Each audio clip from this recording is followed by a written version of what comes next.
Hello there, coming to you live from the capital Jakarta, Indonesia. You are watching Special Report here on TVRI World. For the next couple of hours, we'll bring you the coverage of the general debate of the 80th sessions of United Nations General Assembly, or UNGA, currently unfolding as we speak in New York. The President of the Republic of Indonesia, Prabowo Subianto, for the first time in 10 years, the President of Indonesia will be addressing the congregations over at the headquarters of UN. All eyes will be on the speech, what it's going to be about, what the President's going to be conveying to the world. And we'll bring you live visuals from the United Nations headquarters over New York and an in-depth conversation here in the studio. And tonight, I am joined by two very special guests. Right next to me is the Deputy Executive Director for Research of CSIS, Shafia F. Muhibat. Fifi, always a pleasure. Thank you very much for being here. Happy to be here. And at the end of our conversation table is the nuclear engineer, U.S. and global politics observer, Didin Nasiruddin. Pak Didin, thank you very much for making the time for TVRI World. Thank you. And without further ado, let's just kick off our special report. I am Rahmat Idris. This is Special Report's Indonesia's Voice at the UN General Assembly.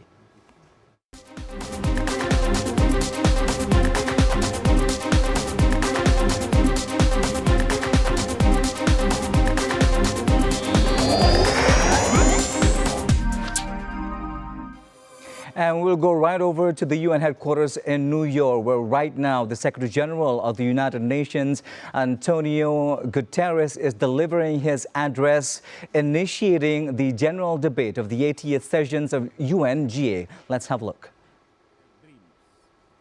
And so we must make the choice, an active choice, to reaffirm the imperative of international law, to reassert the centrality of multilateralism, to reinforce justice and human rights, and to recommit to the principles that gave rise to our organization, and to the promise contained in its first words, we the peoples. Excellencies, the choices we face are not part of an ideological debate. They are a matter of life and death for millions. As I scan the global landscape, we must make 5 critical choices.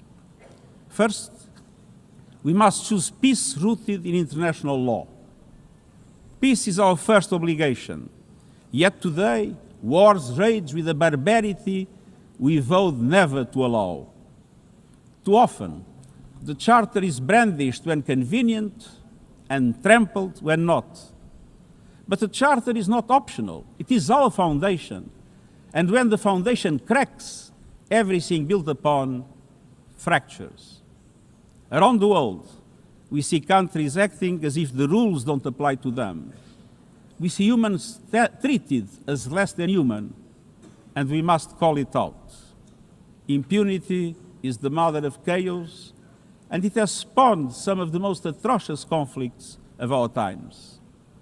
In Sudan, civilians are being slaughtered, starved, and silenced.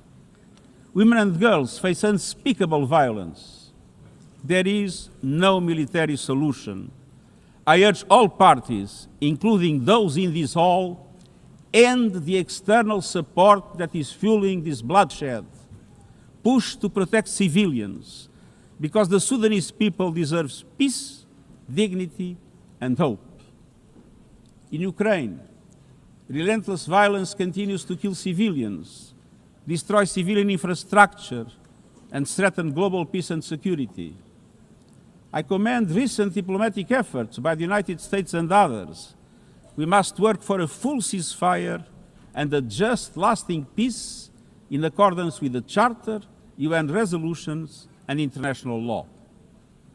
In Gaza, the horrors are approaching a third monstrous year. They are the result of decisions that defy basic humanity. The scale of death and destruction are beyond any other conflict in my years as Secretary General. The International Court of Justice has issued legally binding provisional measures in the case named application of the Convention on the prevention and punishment of the crime of genocide in the Gaza Strip. Since then, a famine has been declared and the killing has intensified. The measures stipulated by the ICJ must be implemented fully and immediately.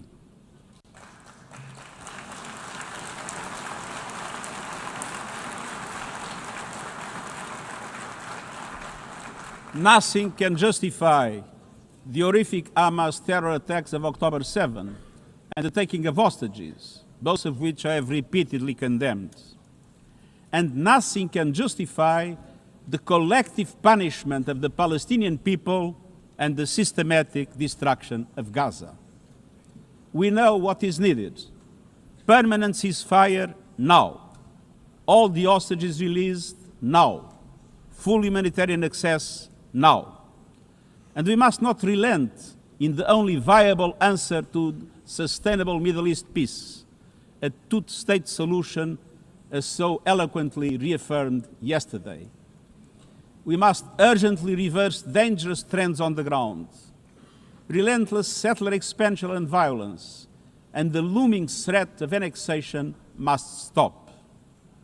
Everywhere, from Haiti to Yemen, to Myanmar and the Sahel and beyond, we must choose peace anchored in international law. The past year has brought glimmers of hope, including the ceasefire between Cambodia and Thailand and the agreement between Azerbaijan and Armenia brokered by the United States. But far too many crises continue unchecked. Impunity prevails, lawlessness is a contagion, it invites mayhem, accelerates terror, and risks a nuclear free-for-all. When accountability shrinks, graveyards grow. When UN staff and facilities are attacked, violating legal obligations, so too is the core of our ability to serve and deliver. The Security Council must live up to its responsibilities. It must be more representative, more transparent, and more effective. And beyond crisis response, we must tackle the injustices that ignite conflict: exclusion, inequality, impunity, and corruption. The surest way to silence the guns is to raise the volume for justice. Real security is born of fairness and opportunity for all. Excellencies, this leads me to my second point. We must choose human dignity and human rights. Human rights are not an ornament of peace, they're its bedrock. Human rights, economic, social, cultural, political, civil, are universal, indivisible, and interdependent. Choosing rights means more than words. It means choosing justice over silence. It means protecting freedom and civic space, advancing equality for women and girls, confronting racism and discrimination in all its forms, protecting human rights defenders, journalists, and freedom of speech, and upholding the rights of refugees and migrants so that mobility is safe and in accordance with international law. Human rights are a daily battle, online and offline. They require political will. But dignity is not only about the protection of rights. It is about rights fulfilled through inclusive and resilient development. Rights that put an end to poverty and hunger. Rights that open doors to education, health, and opportunity. The Sustainable Development Goals are our shared roadmap for achieving these rights. But in order to make progress down this road, we need fuel.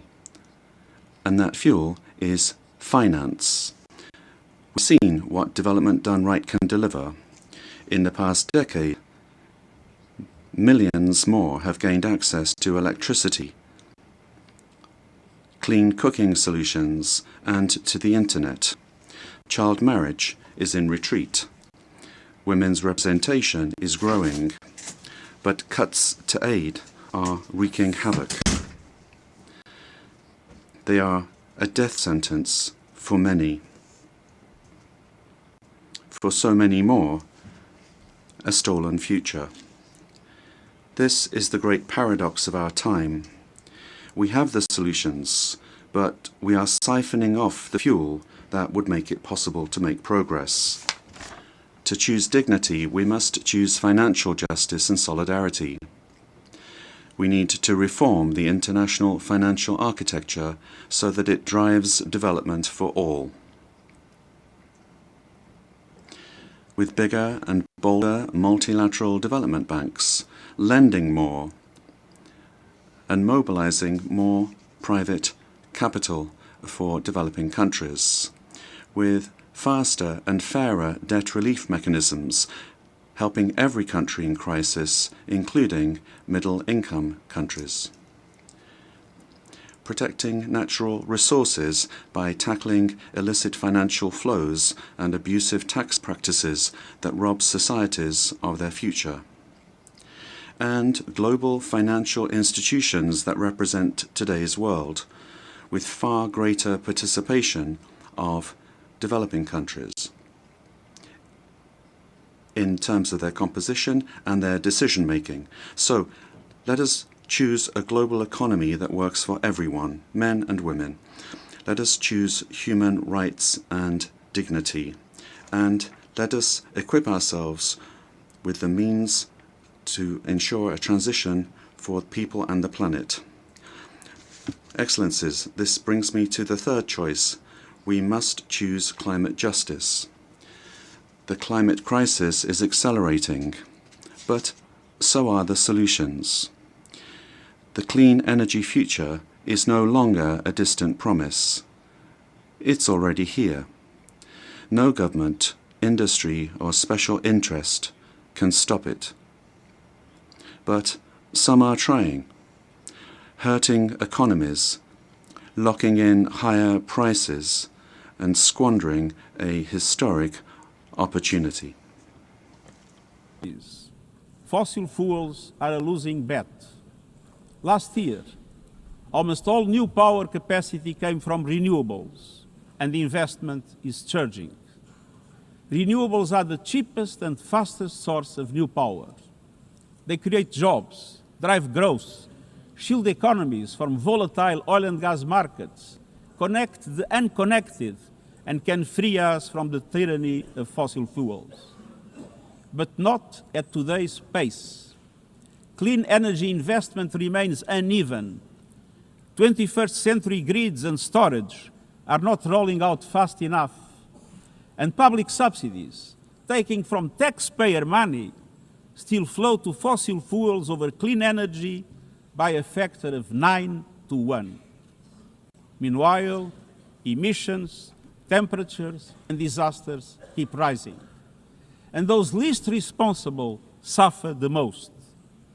Science says limiting global temperature rise to 1.5 degrees by the end of this century is still possible, but the window is closing. The International Court of Justice has affirmed the legal obligation of states. We must step up action and ambition, especially through strengthened national climate plans. Tomorrow, I will welcome leaders to announce new targets. The G20, the biggest emitters, must lead, guided by common but differentiated responsibilities. But all countries must step up and do more as we head to the UN Climate Conference in Brazil. By accelerating action in energy, forests, methane, and industrial decarbonization. By defining a credible roadmap to mobilize $1.3 trillion annually in climate finance by 2035 for developing countries. By supporting just transitions, by doubling finance for adaptation to at least $40 billion this year, and rapidly deploying proven tools to unlock billions more in concessional finance. And by capitalizing the Loss and Damage Fund with significant contributions.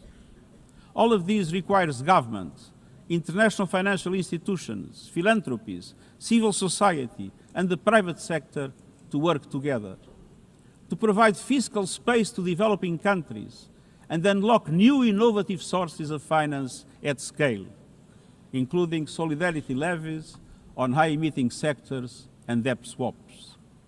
We have the solutions and tools, but we must choose climate justice and climate action.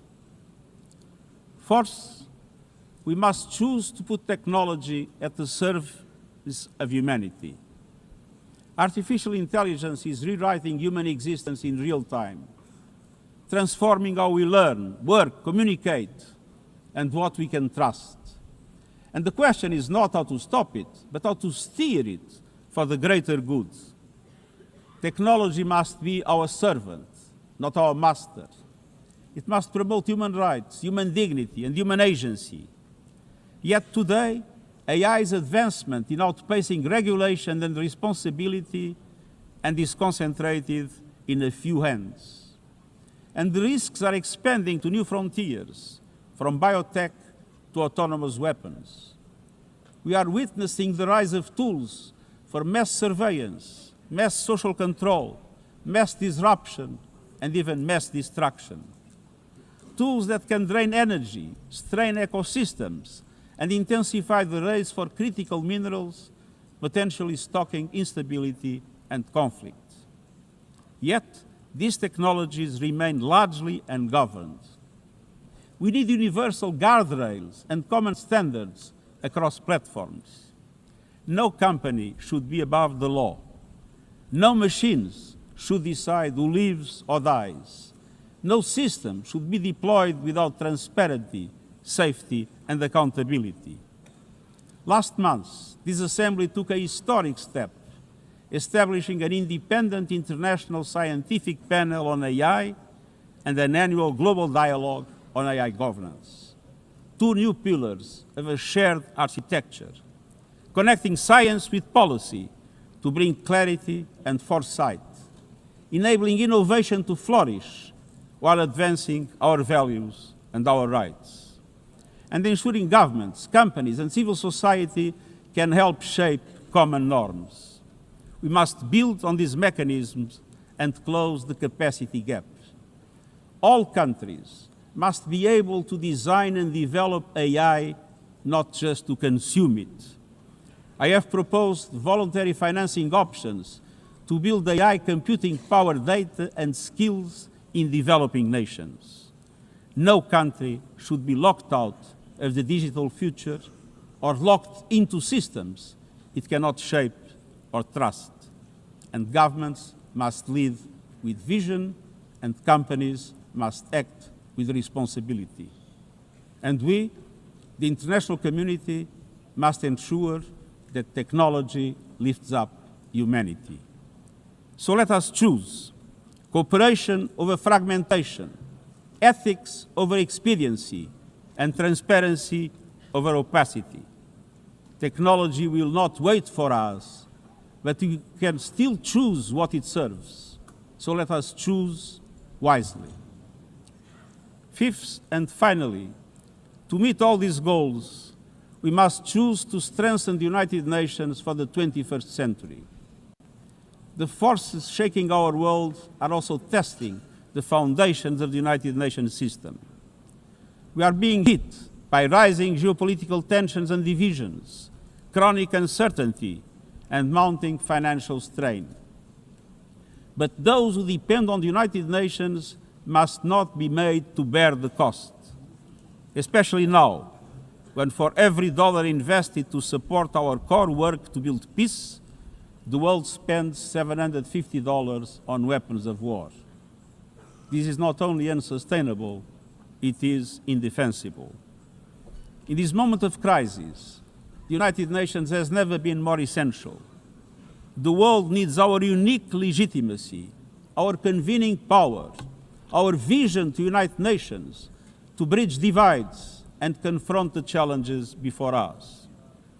The Pact for the Future has shown your determination to build a United Nations that is stronger, more inclusive, and more effective. That is the logic and the urgency of our UN80 initiative. We are moving swiftly and decisively.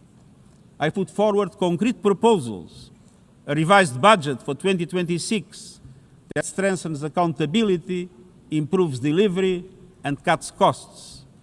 Practical reforms to implement mandates more effectively and efficiently with greater impact.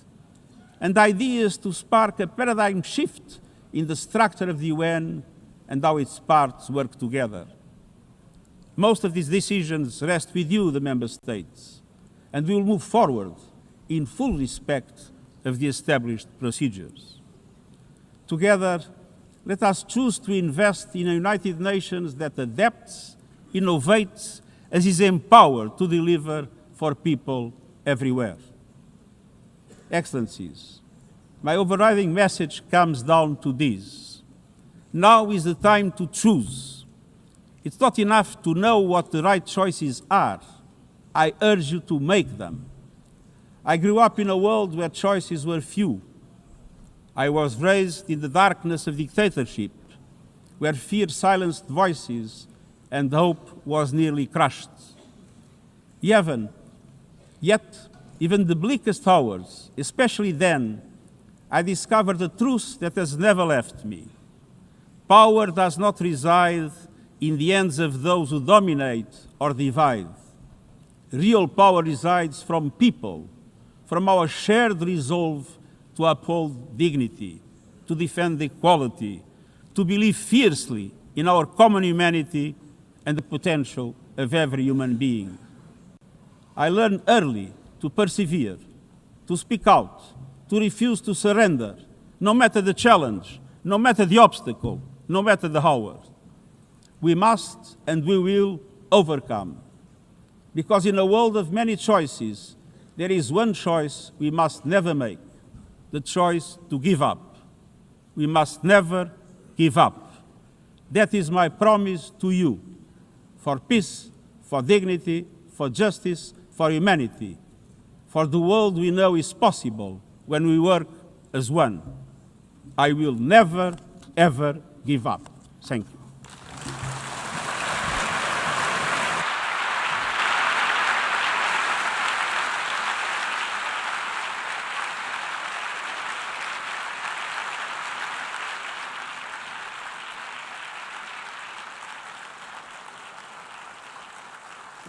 There you have it, the start to the general debate of the 80th sessions of the United Nations General Assembly, where we witnessed the initial address from the Secretary General of the United Nations, Antonio Guterres, uttering some of the most expected, if I may say, key points that we expect from all of the other heads of states and country leaders to be uttering at the forum. I'd like to get your initial thoughts on what the Secretary General of the UN has had to say at the initial start of the general debate. Mbak Fifi, what's your hot take of the Sure. I mean, address? it's very typical, you know, at the start of the general debate that the SecGen lays out all the problems in the world. That's why he mentioned everything from Ukraine to Gaza to climate crisis to energy, basically everything on the face of the earth he mentioned. But I do think that he made special recognition on the issue of Palestine, for example, on Gaza. So that was, I think, one of the issues that will be hot on the topic of the general debate this year. Other than that, he spent quite a lot of time talking about the environment, climate, energy, and I think that is also something that a lot of countries are paying attention to at the moment. Right. And yours, Pak Didi? Yeah, I'm here about he mentioned more about like court of justice in every aspect that he mentioned, meaning that he doesn't seem to want that everything have to be taken to court law, or like what happens in the Palestine. So we just don't just forget it, but have to bring justice for what happens in Ukraine and Palestine. Right. Well, I get to spot two very important keywords throughout his speech. First was the two-state solution, something that we expect will be addressed by a lot of countries and also previously prior to the general debate today. And the words famine and total takeover, which we believe something that Israel has been trying to assert just recently, even all the flyers all around Gaza asking the residents to essentially evacuate. But on that note, I guess everyone at this point expect the issue of Gaza, the war in Gaza, to be put forward by the leaders, and as also was stated by Antonio Guterres. But entering its near second year of war in Gaza, maybe first from you, Pak Didin, how much of an influence this particular general debate and the 80th General Assembly of United Nations can incite a change? Because last year apparently didn't do anything on this cause. Yeah. So I'm not very sure that this forum will help end what happens in Gaza very soon. Okay. Because public opinion in Israel, only 21% of Israelis believe that the two states will bring peace in the Israel very soon. Okay, so the rest 80% of the Israelis in Israel do not want two-state solution. And 82% of Israelis support the expel of Gazan from their territories now. Their territory. So Netanyahu just follow what the public says. He does not care about what the Europe said, the US said.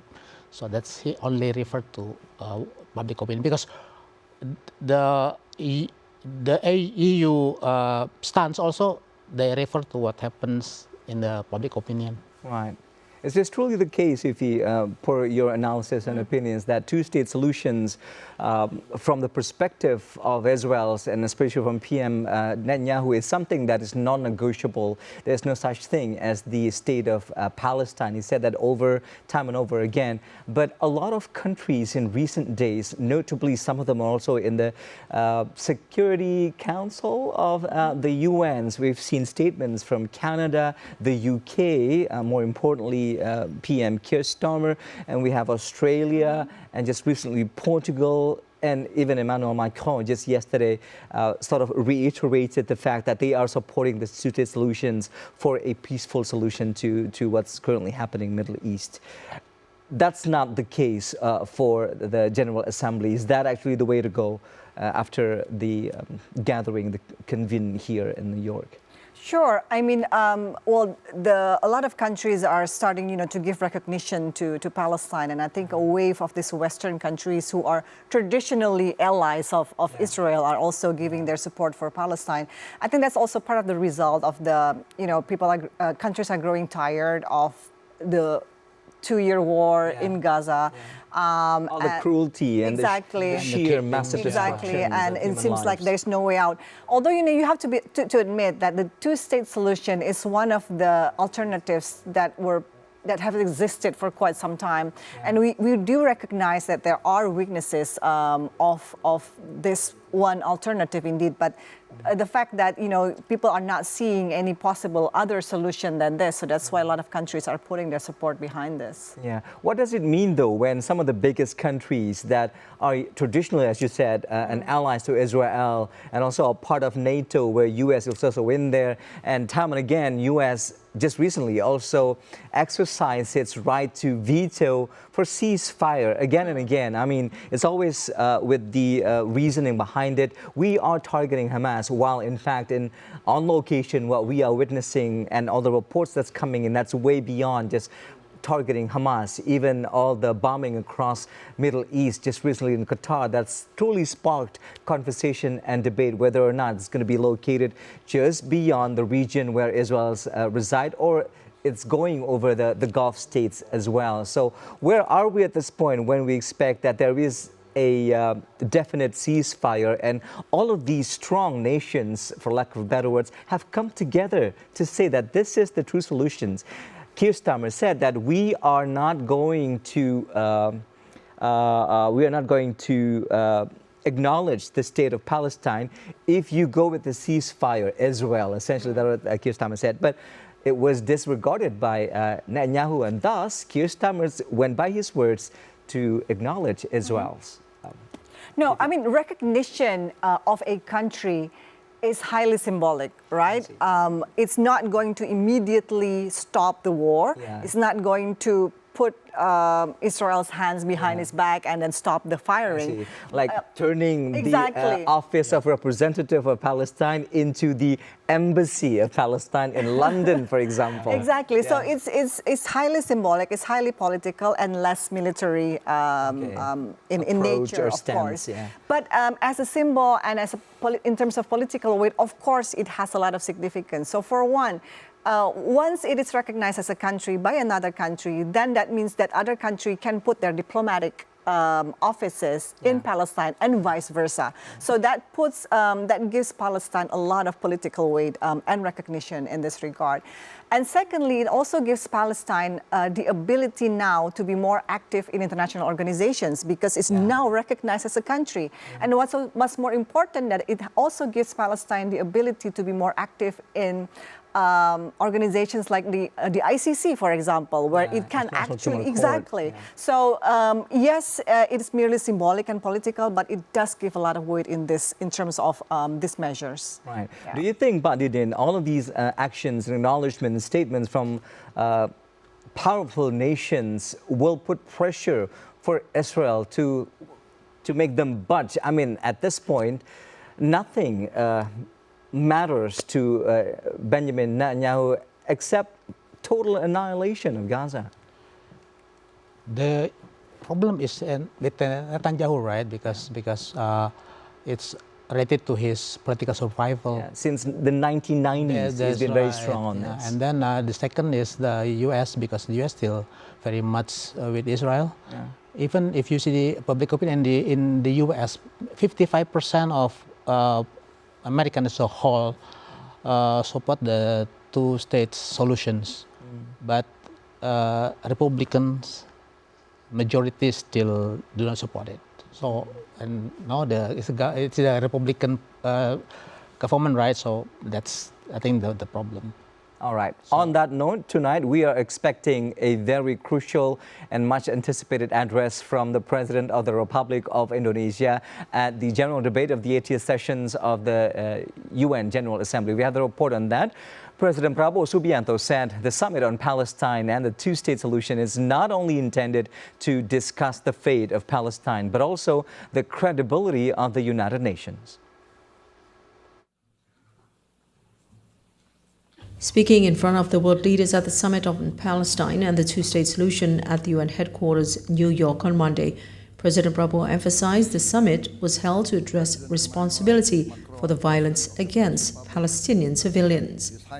In his speech, President Prabowo expressed his deepest appreciation and highest respect on behalf of the Indonesian people to the government of France and the Kingdom of Saudi Arabia for their leadership in organizing the two-state solution summit as a crucial deliberation. The Indonesian head of state also expressed deep concern over the ongoing humanitarian tragedy in which thousands of innocent lives, especially women and children, have been lost. President Prabowo also condemned all acts of violence against civilians in Palestine, which have resulted in starvation. And on the side, President Prabowo Subianto also reiterated the importance of recognizing the statehood of Palestine during the high-level conference of Palestine and two-state solution at the United Nations headquarters in New York on Monday.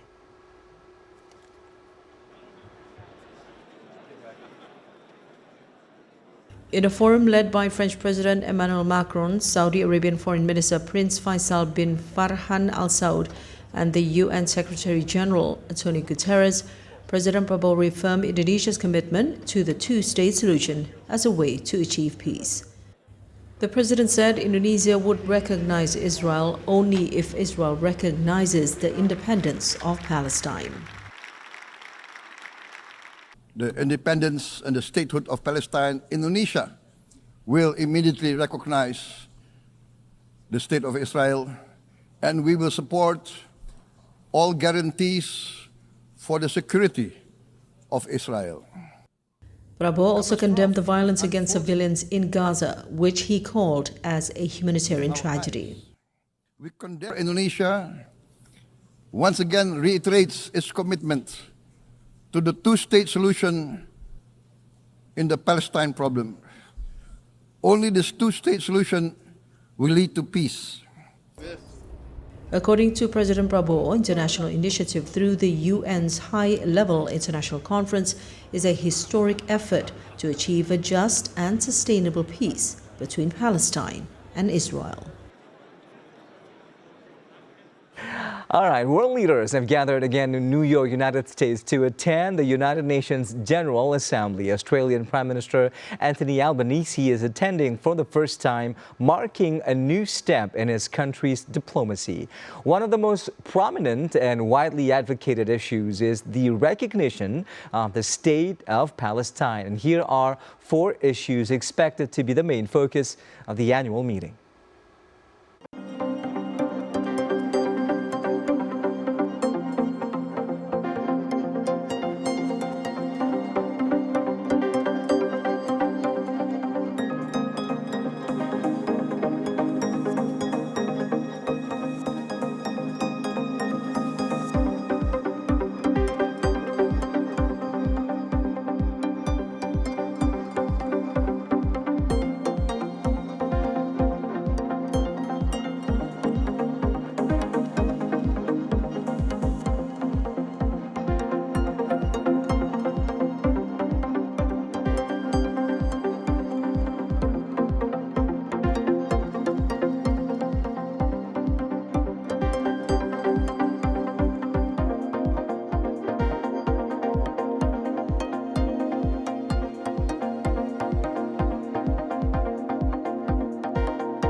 All right, let's go over to our guest again here in the program. Fifi, I'd like to sort of consult you on how to clear the air of misinformation and probably disinformation of the fact that the president of Indonesia has been absent for 10 years. I mean, we didn't see his physical presence at the UN General Assembly, but that's not the case, right?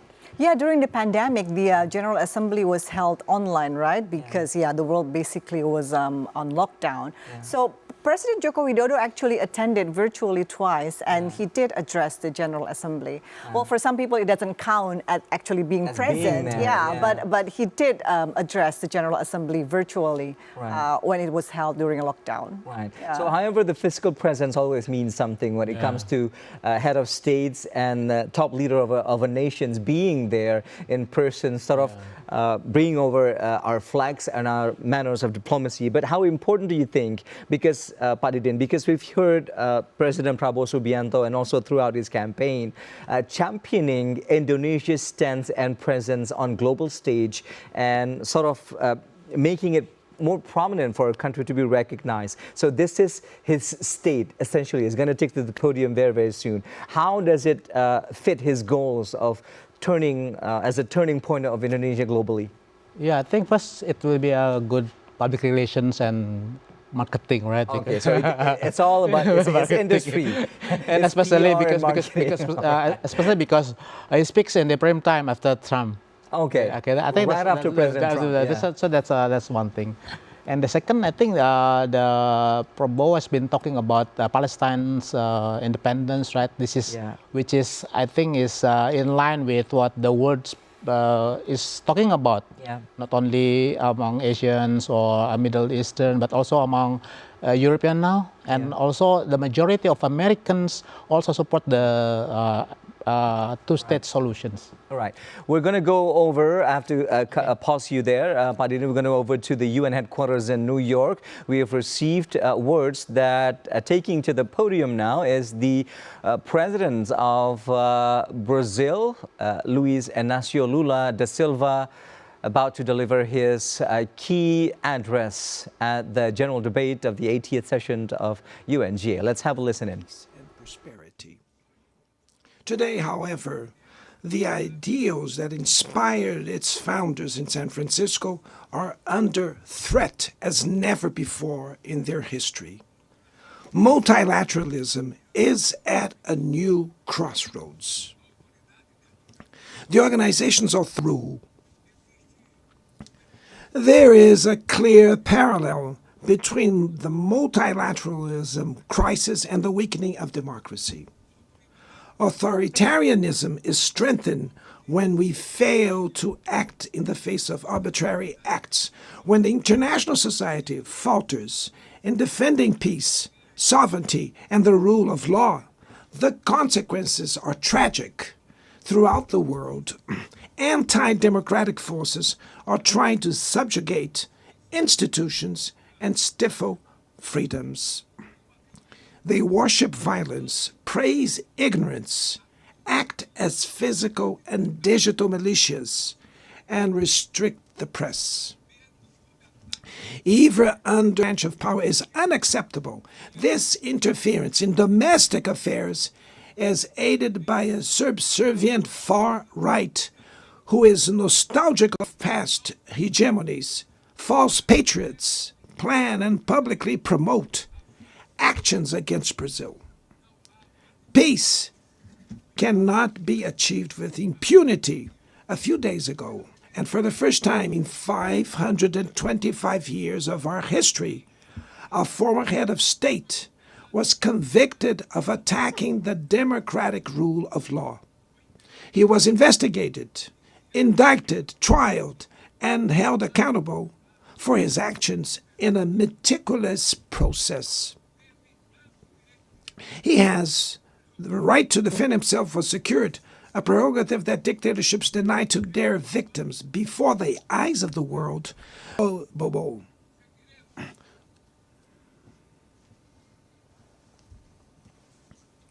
Ritual.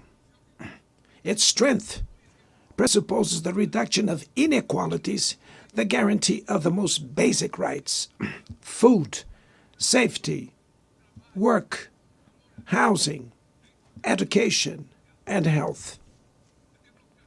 Democracy fails when women earn less than men or die at the hands of partners and family members. It loses when it closes its doors and blames migrants for the world's ills.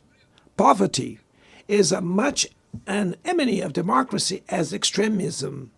Therefore, we were proud to receive confirmation from FAO that Brazil has once again left the hunger map in this year, 2025. But in the world, there are still 670 million hungry people, and about 2.3 billion face food insecurity. The only war of which everyone can emerge victorious is the one we wage against hunger and poverty. This is the goal of the global alliance we launched at the G20 and which has the support of 103 countries. The international community needs to revise its priorities, reduce arms spending, and increase development aid. Relieve the service of the foreign debt of the poorest countries, above all African nations, and set minimum global tax standards so that the super rich pay more taxes than workers. Democracy is also measured by the ability to protect families and the childhood. Digital platforms offer possibilities for us to come together in ways we never imagined.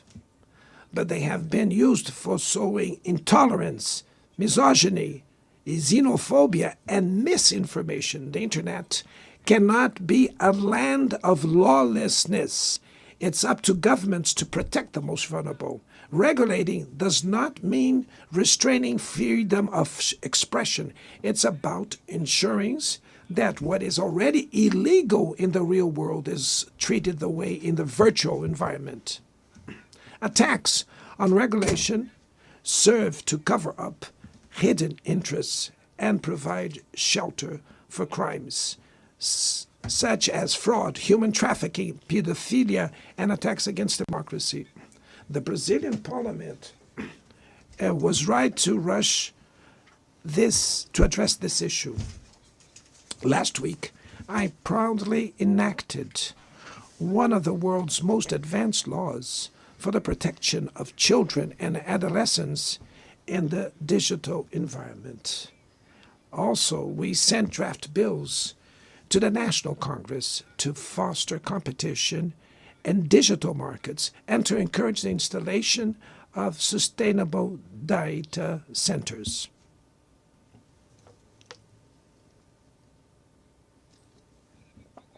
To mitigate the risks of artificial intelligence, we are committed to building multilateral governance in line with the Global Digital Compact that was approved in this plenary last year. Ladies and gentlemen, Your Excellencies, in Latin America and the Caribbean, we are experiencing a time of growing polarization and instability. Maintaining the region as a zone of peace is and was our priority. We are a continent free of weapons of mass destruction, without ethnic or religious conflicts. The comparison between crime and terrorism is worrying. The most effective way to combat drug trafficking is to cooperate to suppress money laundering and limit arms trade. Using lethal force in situations that do not constitute armed conflict is tantamount to executing people without trial.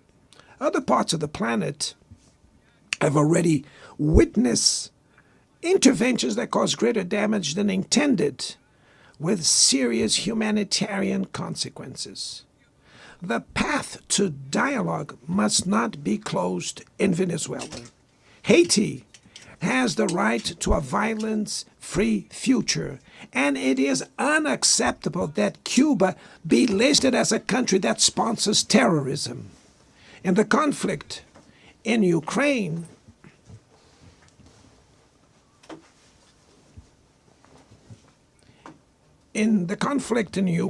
we all already know that there will be no military solution.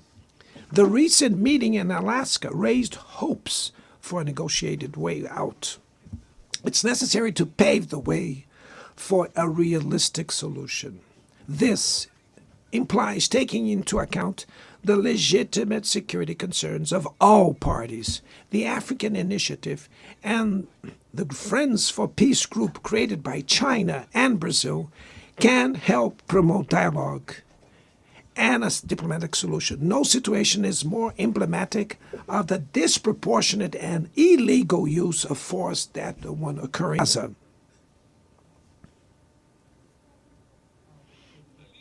There, under tons of rubble, are buried tens of thousands of innocent women and children.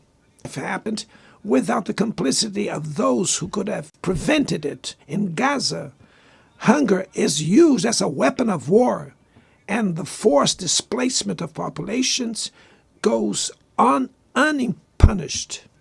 I express my admirations to the Jews who, inside and outside Israel, oppose this collective punishment. The Palestinian people are at risk of disappearing. They will only survive with an independent state integrated to the international community. This is the solution defended by more than 150 UN members, reaffirmed yesterday here in this very plenary, but barred by a single veto. It is regrettable that President Mahmoud Abbas was prevented by the host country of occupying the Palestinian bench at this historical moment.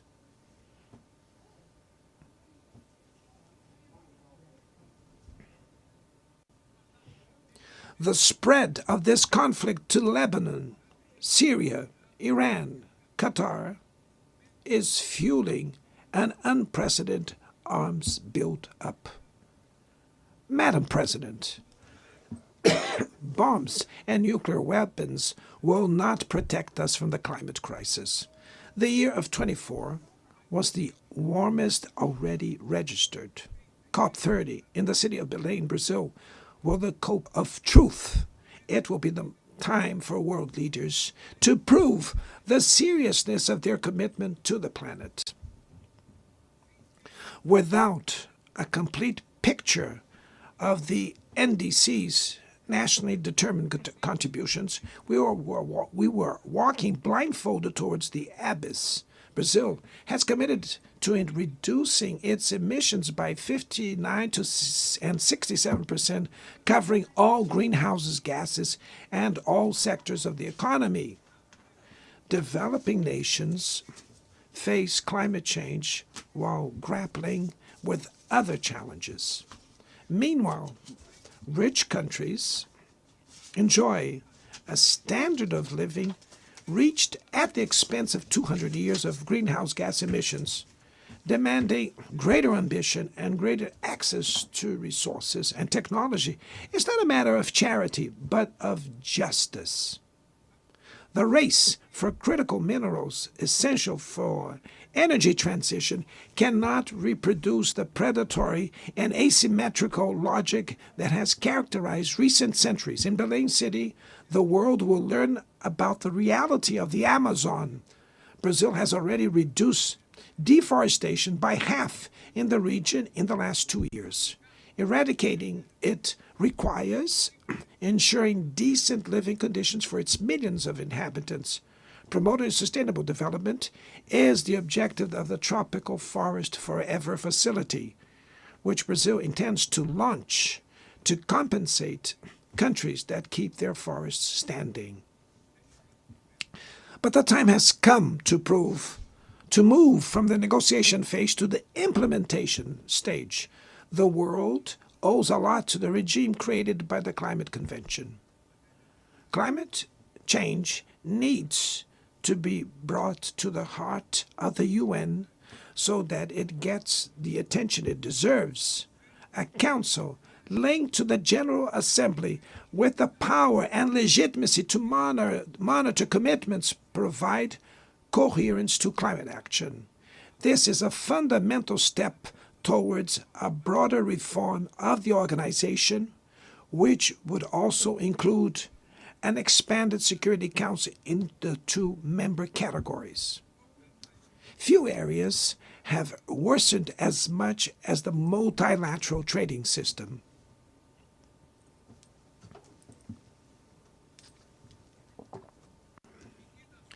Unilateral measures have rendered fundamental principles, such as the most favored nations clauses, meaningless.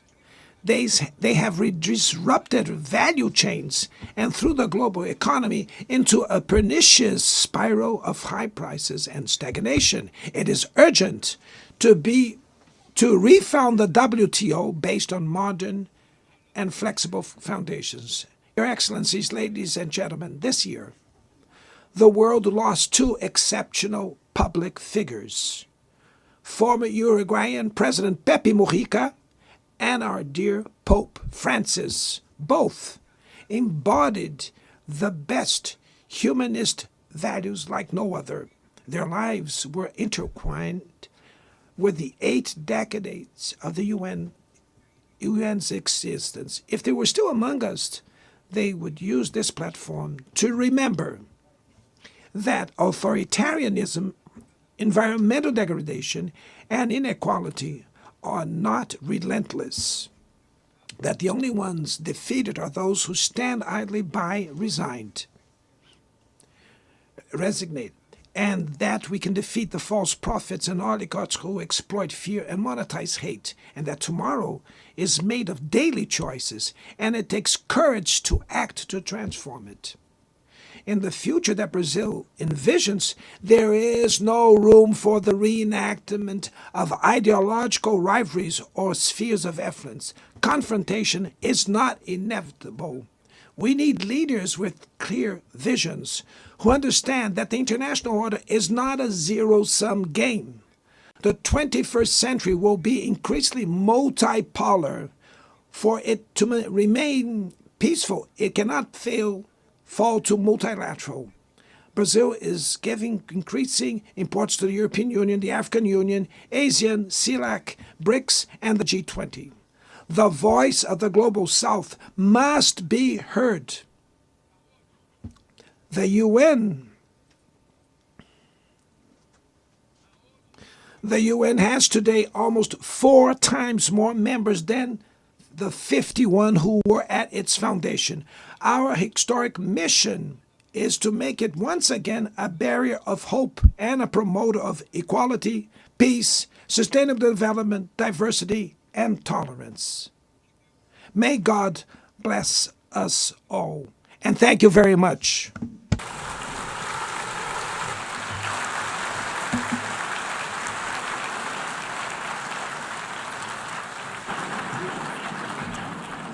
On behalf of the Assembly, I wish to thank the President of the Federative Republic of Brazil,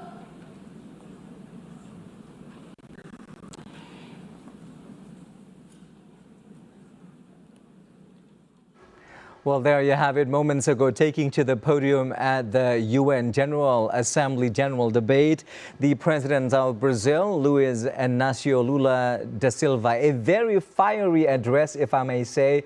Pak Didin, also Mbak Fifi, being the biggest economy in South America, apparently also the first turn to speak at the General Debate. What's your hot takes of what he's had to say at the forum? So I see from at the start of his speech that he mentioned about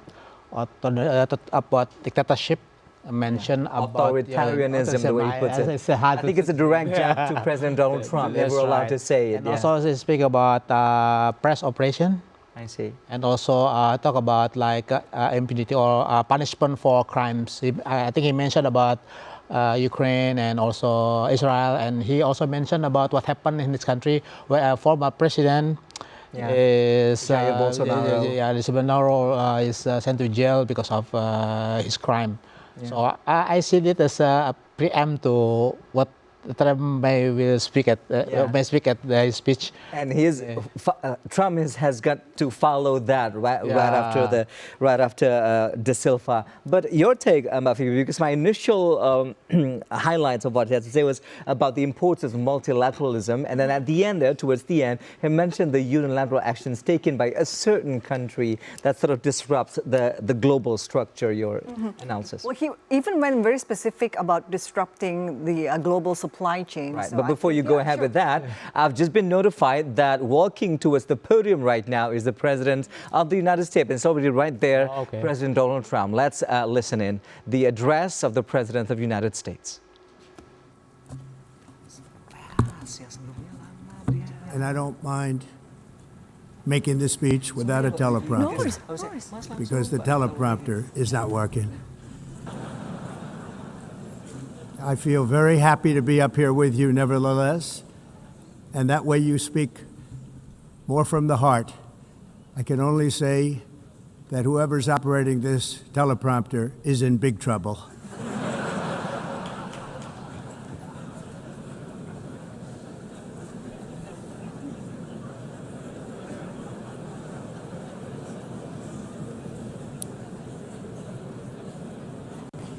Hello, Madam First Lady. Thank you very much for being here. And Madam President, Mr. Secretary General, First Lady of the United States, distinguished delegates, ambassadors, and world leaders. 6 years have passed since I last stood in this grand hall and addressed a world that was prosperous and at peace in my first term. Since that day, the guns of war have shattered the peace I forged on 2 continents. An era of calm and stability gave way to one of the great crises of our time. And here in the United States, 4 years of weakness, lawlessness, and radicalism under the last administration delivered our nation into a repeated set of disasters. 1 year ago, our country was in deep trouble, but today, just 8 months into my administration, we are the hottest country anywhere in the world, and there is no other country even close.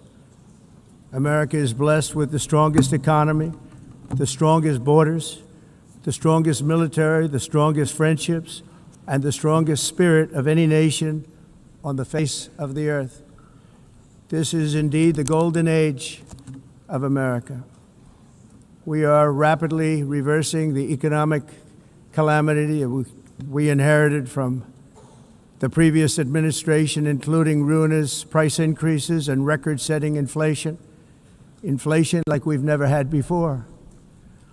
Under my leadership, energy costs are down, gasoline prices are down, grocery prices are down, mortgage rates are down, and inflation has been defeated.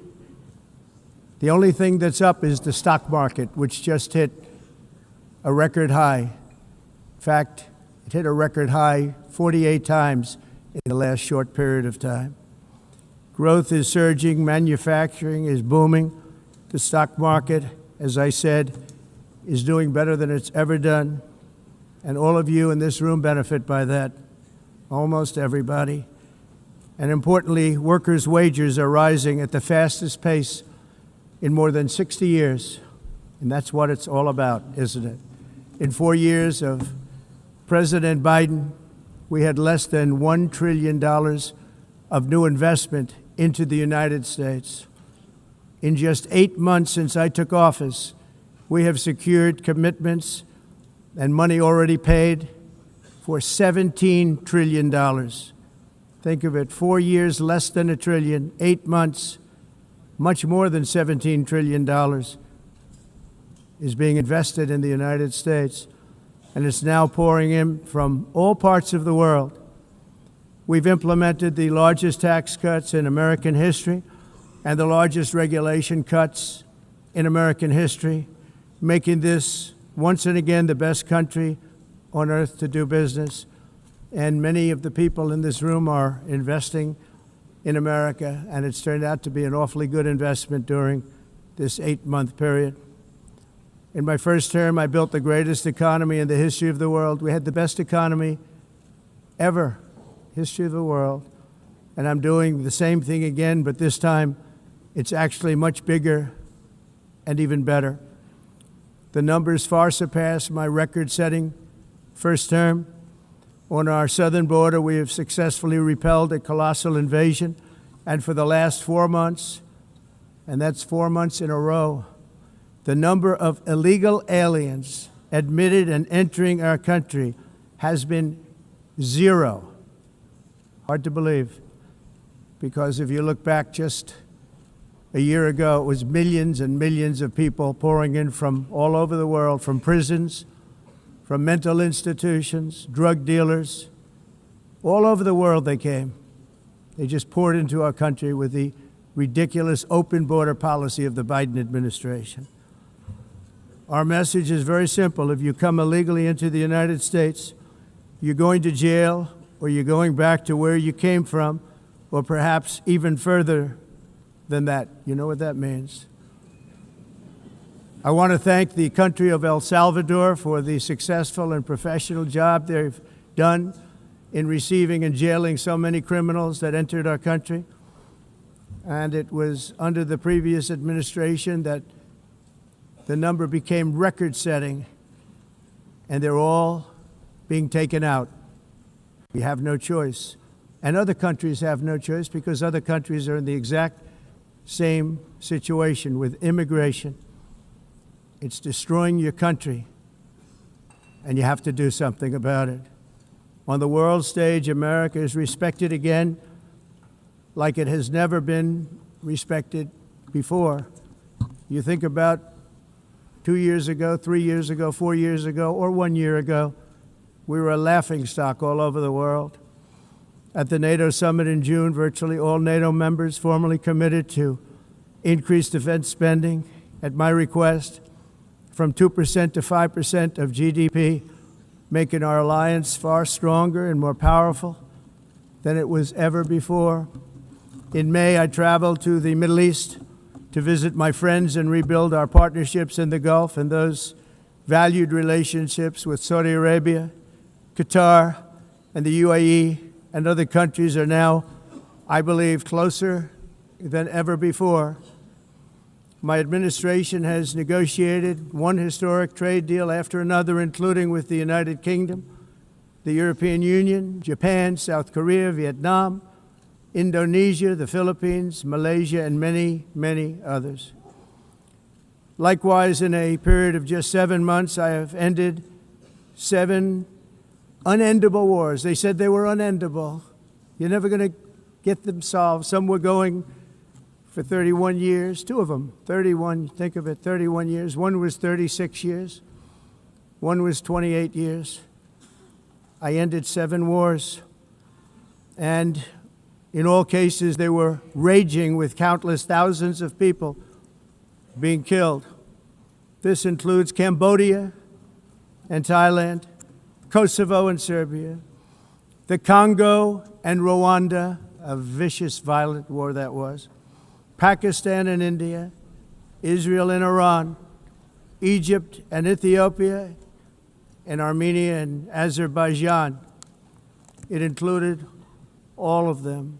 No president or prime minister, and for that matter, no other country has ever done anything close to that. And I did it in just 7 months. It's never happened before. There's never been anything like that. I'm very honored to have done it. It's too bad that I had to do these things instead of the United Nations doing them. And sadly, in all cases, the United Nations did not even try to help in any of them. I ended 7 wars, dealt with the leaders of each and every one of these countries, and never even received a phone call from the United Nations offering to help in finalizing the deal. All I got from the United Nations was an escalator that on the way up stopped right in the middle. If the First Lady wasn't in great shape, she would have fallen, but she's in great shape. We're both in good shape. We both stood. And then a teleprompter that didn't work. These are the 2 things I got from the United Nations, a bad escalator and a bad teleprompter. Thank you very much. And by the way, it's working now. It just went on. Thank you. I think I should just do it the other way. It's easier. Thank you very much. I didn't think of it at the time because I was too busy working to save millions of lives. That is the saving and stopping of these wars.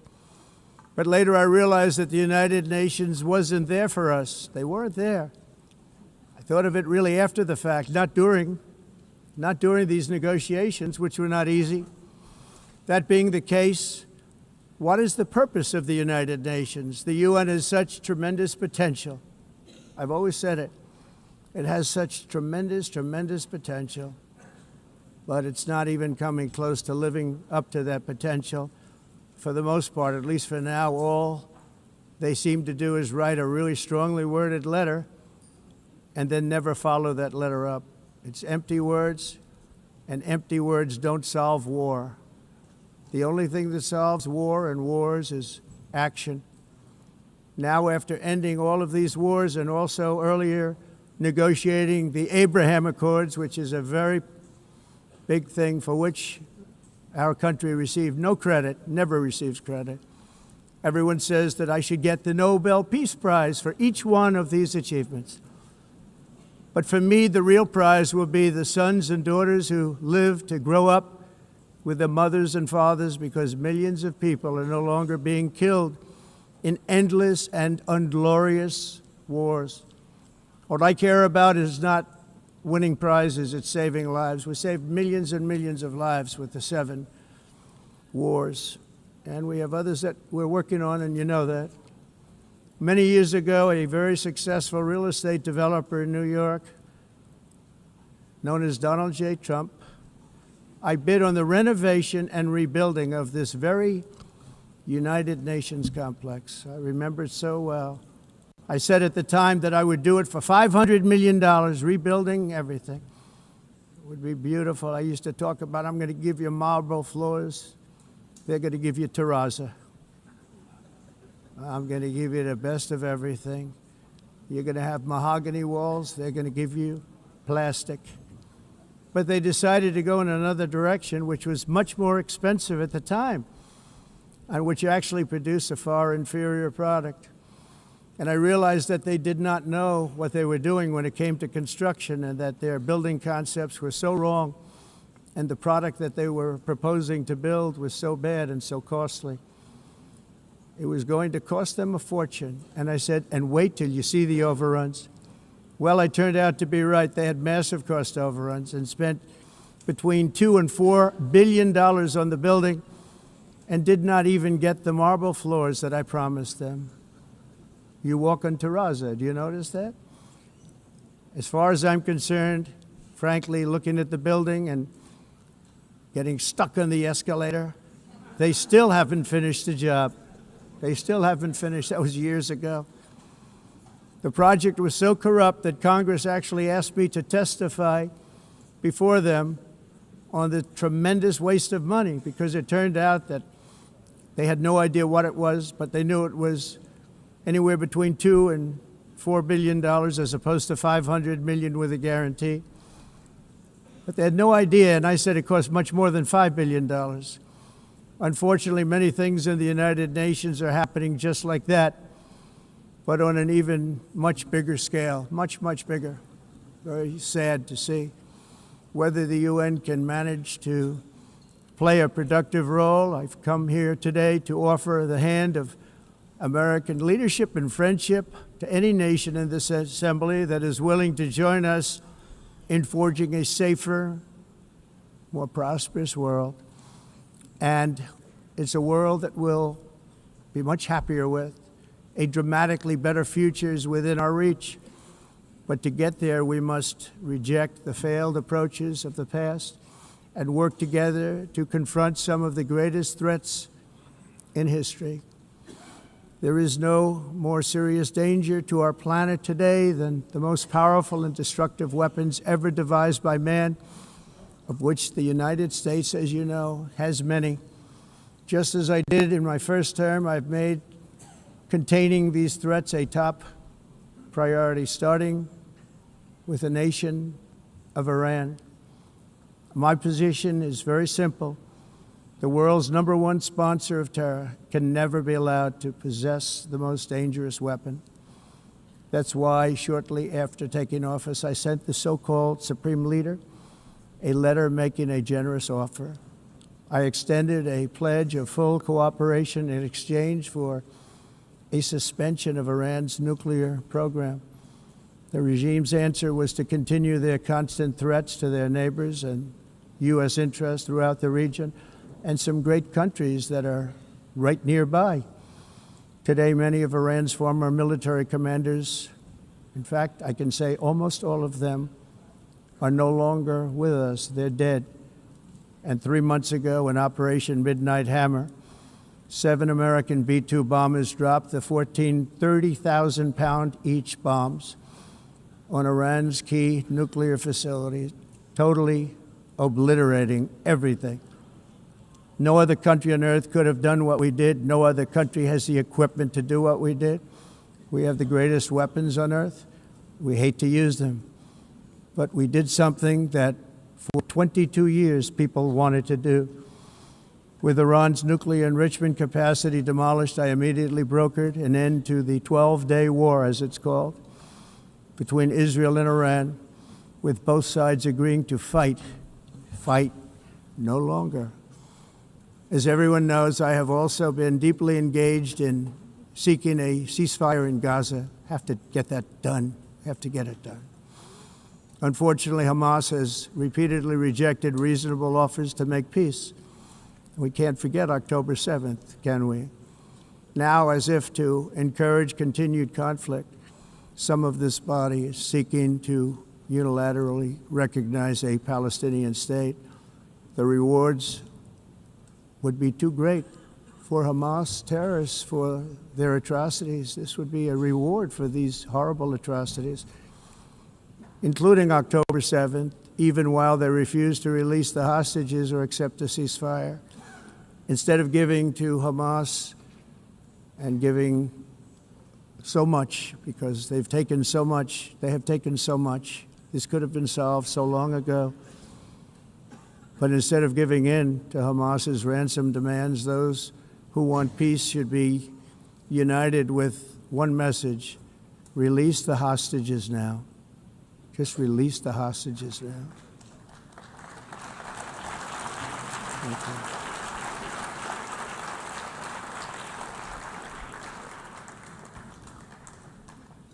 Thank you. As we have got to come together, and we will come together, got to get it done. We have to stop the war in Gaza immediately. We have to stop it. We have to get it done. We have to negotiate, immediately have to negotiate peace. We got to get the hostages back. We want all 20 back. We don't want 2 and 4. As you know, I got, along with Steve Witkoff and others that helped us, Marco Rubio, we got most of them back. We were involved in all of them. But I always said the last 20 are going to be the hardest, and that's exactly what happened. We have to get them back now. We don't want to get back 2, and then another 2, and then 1, and then 3. Have this process. No, we want them all back, and we want the actually 38 dead bodies back too. Those parents came to me, and they want them back, and they want them back very quickly and very badly. As though they were alive, they want them. They want them every bit as much as if their son or daughter were alive. I've also been working relentlessly, stopping the killing in Ukraine. I thought that would be, of the 7 wars that I stopped, I thought that would be the easiest because of my relationship with President Putin, which had always been a good one. I thought that was going to be the easiest one. But you know, in war, you never know what's going to happen. There are always lots of surprises, both good and bad. Everyone thought Russia would win this war in 3 days, but it didn't work out that way. It was supposed to be just a quick little skirmish. It's not making Russia look good. It's making them look bad. No matter what happens from here on out, this was something that should have taken a matter of days, certainly less than a week. And they've been fighting for 3.5 years and killing anywhere from 5,000 to 7,000 young soldiers, mostly soldiers, on both sides, every single week, from 5,000 to 7,000 dead young people, and some in cities, much smaller numbers, where rockets are shot, where drones are dropped. This war would never have started if I were president. This was a war that should have never happened. It shows you what leadership is, what bad leadership can do to a country. Look what happened to the United States, and look where we are right now in just a short period of time. The only question now is how many more lives will be needlessly lost on both sides. China and India are the primary funders of the ongoing war by continuing to purchase Russian oil. But inexcusably, even NATO countries have not cut off much Russian energy and Russian energy products, which, as you know, I found out about 2 weeks ago, and I wasn't happy. Think of it. They're funding the war against themselves. Who the hell ever heard of that one? In the event that Russia is not ready to make a deal to end the war, then the United States is fully prepared to impose a very strong round of powerful tariffs, which would stop the bloodshed, I believe, very quickly. But for those tariffs to be effective, European nations, all of you are gathered here right now, would have to join us in adopting the exact same measures. I mean, you're much closer to this. We have an ocean in between. You're right there. And Europe has to step it up. They can't be doing what they're doing. They're buying oil and gas from Russia while they're fighting Russia. It's embarrassing to them, and it was very embarrassing to them when I found out about it, I can tell you that. But they have to immediately cease all energy purchases from Russia. Otherwise, we're all wasting a lot of time. So I'm ready to discuss this. We're going to discuss it today with the European nations, all gathered here. I'm sure they're thrilled to hear me speak about it, but that's the way it is. I like to speak my mind and speak the truth. As we seek to reduce the threat of dangerous weapons today, I'm also calling on every nation to join us in ending the development of biological weapons once and for all. And biological is terrible, and nuclear is even beyond, and we include nuclear in that. We want to have a cessation of the development of nuclear weapons. We know, and I get to view it all the time. Sir, would you like to see? And I look at weapons that are so powerful that we just can't ever use them. If we ever use them, the world literally might come to an end. There would be no United Nations to be talking about. There would be no nothing. Just a few years ago, reckless experiments overseas gave us a devastating global pandemic. Yet despite that worldwide catastrophe, many countries are continuing extremely risky research into bioweapons and man-made pathogens. This is unbelievably dangerous. To prevent potential disasters, I'm announcing today that my administration will lead an international effort to enforce biological weapons convention, which is going to be meeting with the top leaders of the world by pioneering an AI verification system that everyone can trust. Hopefully the UN can play a constructive role, and it will also be one of the early projects under AI. Let's see how good it is, because a lot of people are saying it could be one of the great things ever, but it also can be dangerous, but it can be put to tremendous use and tremendous good, and this would be an example of that. Not only is the UN not solving the problems it should, too often, it's actually creating new problems for us to solve. The best example is the number one political issue of our time, the crisis of uncontrolled migration. It's uncontrolled. Your countries are being ruined. The United Nations is funding an assault on Western countries and their borders. In 2024, the UN budgeted $372 million in cash assistance to support an estimated 624,000 migrants journeying into the United States. Think of that. The UN is supporting people that are illegally coming into the United States, and then we have to get them out. The UN also provided food, shelter, transportation, and debit cards to illegal aliens. Can you believe that? On the way to infiltrate our southern border. Millions of people came through that southern border. Just a year ago, millions and millions of people were pouring in, 25 million altogether over the 4 years of the incompetent Biden administration. And now we have it stopped, totally stopped. In fact, they're not even coming anymore because they know they can't get through. But what took place is totally unacceptable. The UN is supposed to stop invasions, not create them and not finance them. In the United States, we reject the idea that mass numbers of people from foreign lands can be permitted to travel halfway around the world, trample our borders, violate our sovereignty, cause unmitigated crime, and deplete our social safety net.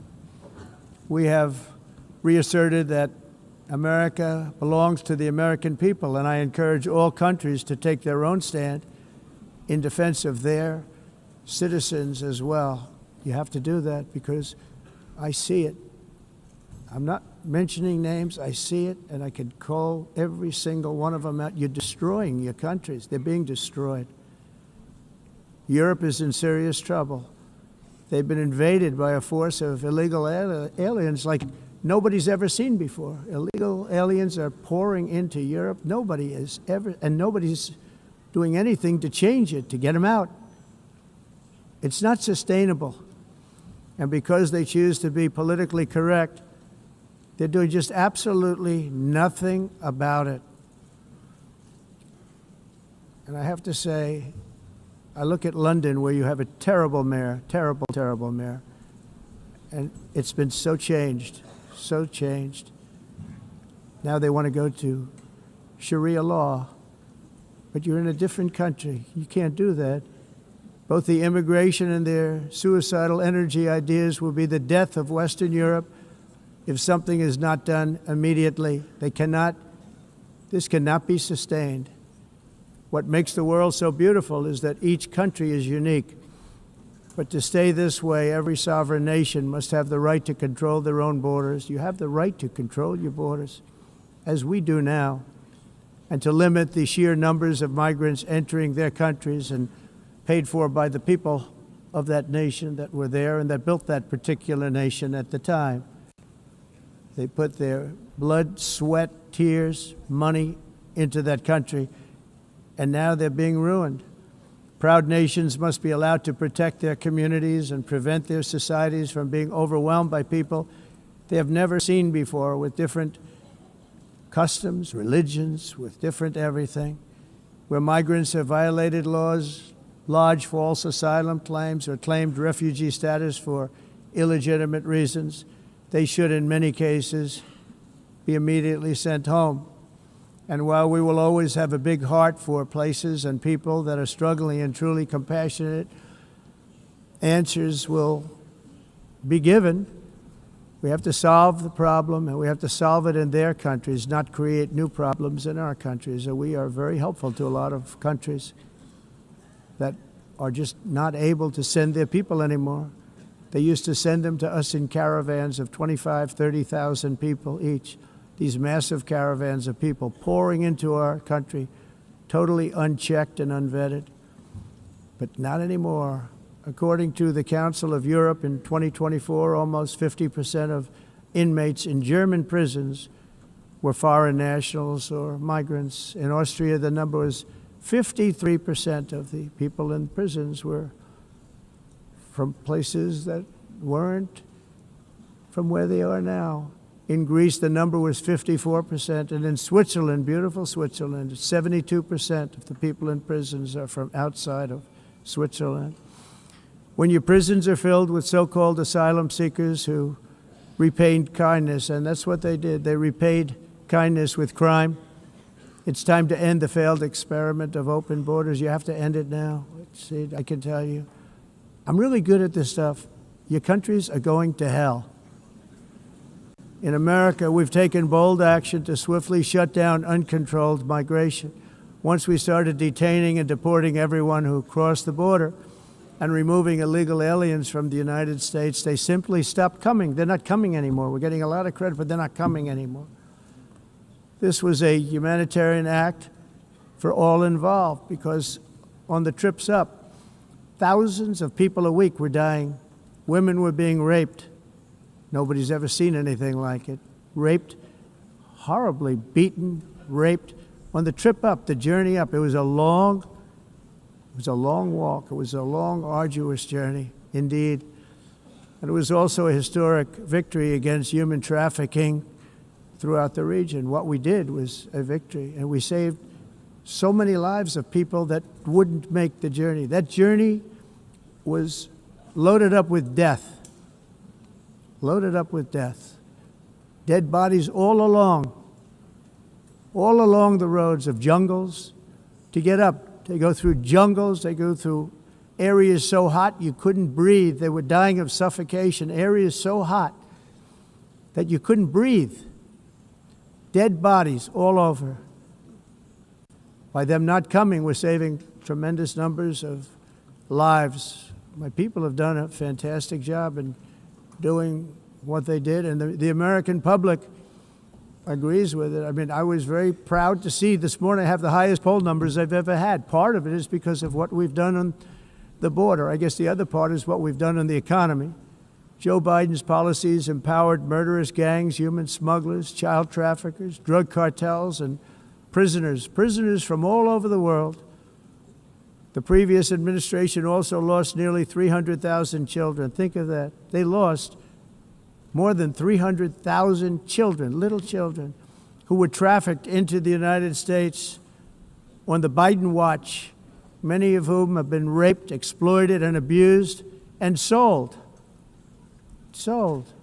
Nobody talks about that. The fake news doesn't write about it. With many others, young children who are missing or dead. And we found a lot of these children, and we're sending them back, and we've been sending them back to their parents. They said, nobody knows who they are. They said, where do you come from? And they'll give us a country, and we'll find out, and we'll figure it out, and we'll bring them back to their homes. And the mother and father rush to the door, and their tears in their eyes. They can't believe that they're seeing their son or daughter, their little son or daughter again. We've done almost 30,000 of them so far. Any system that results in the mass trafficking of children is inherently evil. Yet that is exactly what the globalist migration agenda has done, and it's what it's all about. In America, those days, as you know, are over. The Trump administration is working, and we are continuing to work to track down the villains that are causing this problem, and also, as I said, to get back the 30,000 we've already returned. Now I think we're going to have another. We're going to find a lot. You're not going to find all of them. 300, more than 300,000. They're lost or they're dead. They're lost or they're dead because of the animals that did this. To protect our citizens, I've also designated multiple savage drug cartels as far as and you see this, and you see it happening right before your eyes. Let's put it this way. People don't like taking big loads of drugs in boats anymore. There aren't too many boats that are traveling on the seas by Venezuela. They tend not to want to travel very quickly anymore. And we've virtually stopped drugs coming into our country by sea.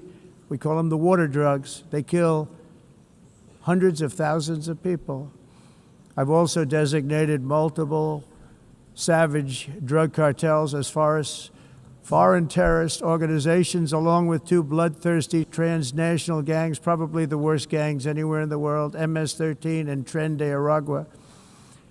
Tren de Aragua is from Venezuela, by the way. Such organizations torture, maim, mutilate, and murder with impunity. They're the enemies of all humanity. And for this reason, we've recently begun using the supreme power of the United States military to destroy Venezuelan terrorists and trafficking networks led by Nicolas Maduro. To every terrorist thug smuggling poisonous drugs into the United States of America, please be warned that we will blow you out of existence. That's what we're doing. We have no choice. Can't let it happen. They're destroying. I believe we lost 300,000 people last year to drugs, 300,000. Fentanyl and other drugs. Each boat that we sink carries drugs that would kill more than 25,000 Americans. We will not let that happen.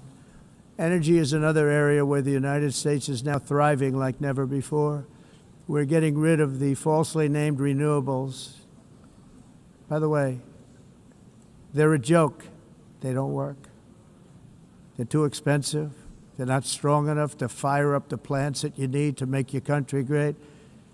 The wind doesn't blow. Those big windmills are so pathetic and so bad, so expensive to operate. And they have to be rebuilt all the time, and they start to rust and rot. Most expensive energy ever conceived, and it's actually energy. You're supposed to make money with energy, not lose money. You lose money, the governments have to subsidize. You can't put them out without massive subsidies.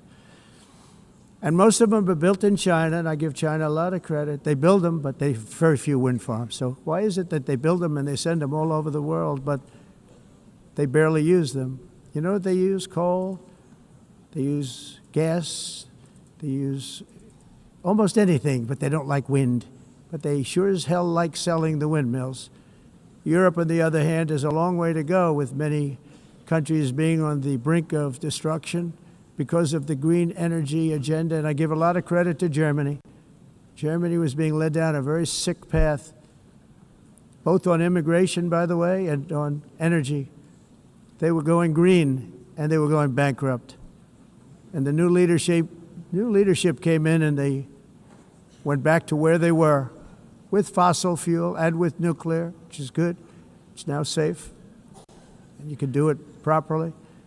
But they went back to where they were, and they opened up a lot of different plants, energy-producing plants, and they're doing well. I give Germany a lot of credit for that. They've said this is a disaster, what's happening. They were going all green. All green is all bankrupt. That's what it represents.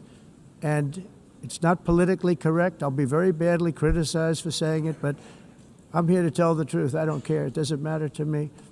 I'm in New York City. I'm feeling a lot safer. Crime, we're getting crime down. And by the way, speaking of crime, Washington, D.C. Washington, D.C. was the crime capital of America. Now it's after 12 days, it's a totally safe city. Everyone's going out to dinner. They're going out to restaurants. Your wife can walk down the middle of the street with or without you, nothing's going to happen. My people have done a fantastic job. And yes, I called in the National Guard, and the National Guard took care of business, and they weren't politically correct, but they took care of business. We got 1,700 career criminals out, brought them back to where they came from, the countries where they came from, or put them in jails. Washington, D.C. is now a totally safe city again, and I welcome you to come. In fact, we'll have dinner together at a local restaurant, and we'll be able to walk. We don't have to go by an armor-plated vehicle. We'll walk right over there from the White House. They've given up their powerful edge, a lot of the countries that we're talking about, in oil and gas, such as essentially closing the great North Sea oil. Oh, the North Sea, I know it so well. Aberdeen was the oil capital of Europe, and there's tremendous oil that hasn't been found in the North Sea. Tremendous oil. And I was with the Prime Minister I respect and like a lot, and I said, you're sitting with the greatest asset. They essentially closed it by making it so highly taxed that no developer, no oil company can go there. They have tremendous oil left, and more importantly, they have tremendous oil that hasn't even been found yet. And what a tremendous asset for the United Kingdom. And I hope the Prime Minister is listening, because I told it to him 3 days in a row. That's all he heard. North Sea oil, North Sea, because I want to see them do well. I want to stop seeing them ruining that beautiful Scottish and English countryside with windmills and massive solar panels that go 7 miles by 7 miles, taking away farmland. But we're not letting this happen in America. In 1982, the executive director of the United Nations Environmental Program predicted that by the year 2000, climate change would cause a global catastrophe. He said that it will be irreversible, as any nuclear holocaust would be. This is what they said at the United Nations. What happened? Here we are. Another UN official stated in 1989 that within a decade, entire nations could be wiped off the map by global warming. Not happening. You know, it used to be global cooling. If you look back years ago in the 1920s and the 1930s, they said, global cooling will kill the world. We have to do something. Then they said global warming will kill the world. But then it started getting cooler. So now they could just call it climate change, because that way they can't miss. It's climate change. Because if it goes higher or lower, whatever the hell happens, there's climate change. It's the greatest con job ever perpetrated on the world, in my opinion. Climate change, no matter what happens, you're involved in that. No more global warming, no more global cooling. All of these predictions made by the United Nations and many others, often for bad reasons, were wrong. They were made by stupid people that have cost their countries fortunes and given those same countries no chance for success. If you don't get away from this green scam, your country is going to fail. And I'm really good at predicting things, you know. They actually said during the campaign, they had a hat, the best-selling hat. Trump was right about everything. And I don't say that in a braggadocious way, but it's true. I've been right about everything. And I'm telling you that if you don't get away from the green energy scam, your country is going to fail. And if you don't stop people that you've never seen before, that you have nothing in common with, your country is going to fail. I'm the President of the United States, but I worry about Europe. I love Europe. I love the people of Europe. And I hate to see it being devastated by energy and immigration. This double-tailed monster destroys everything in its wake, and they cannot let that happen any longer. You're doing it because you want to be nice. You want to be politically correct, and you're destroying your heritage. They must take control strongly and immediately of the unmitigated immigration disaster and the fake energy catastrophe before it's too late. The carbon footprint is a hoax made up by people with evil intentions, and they're heading down a path of total destruction. You know, the carbon footprint was a big, big thing a few years ago. I remember hearing about the carbon footprint, and then President Obama would get into Air Force One, a massive Boeing 747, and not a new one, an old one with old engines that spew everything into the atmosphere. He'd talk about the carbon footprint, we must do so. Then he'd get in and he'd fly from Washington to Hawaii to play a round of golf. And then he'd get back onto that big, beautiful plane and he'd fly back and he'd talk about, again, global warming and the carbon footprint. It's a con job.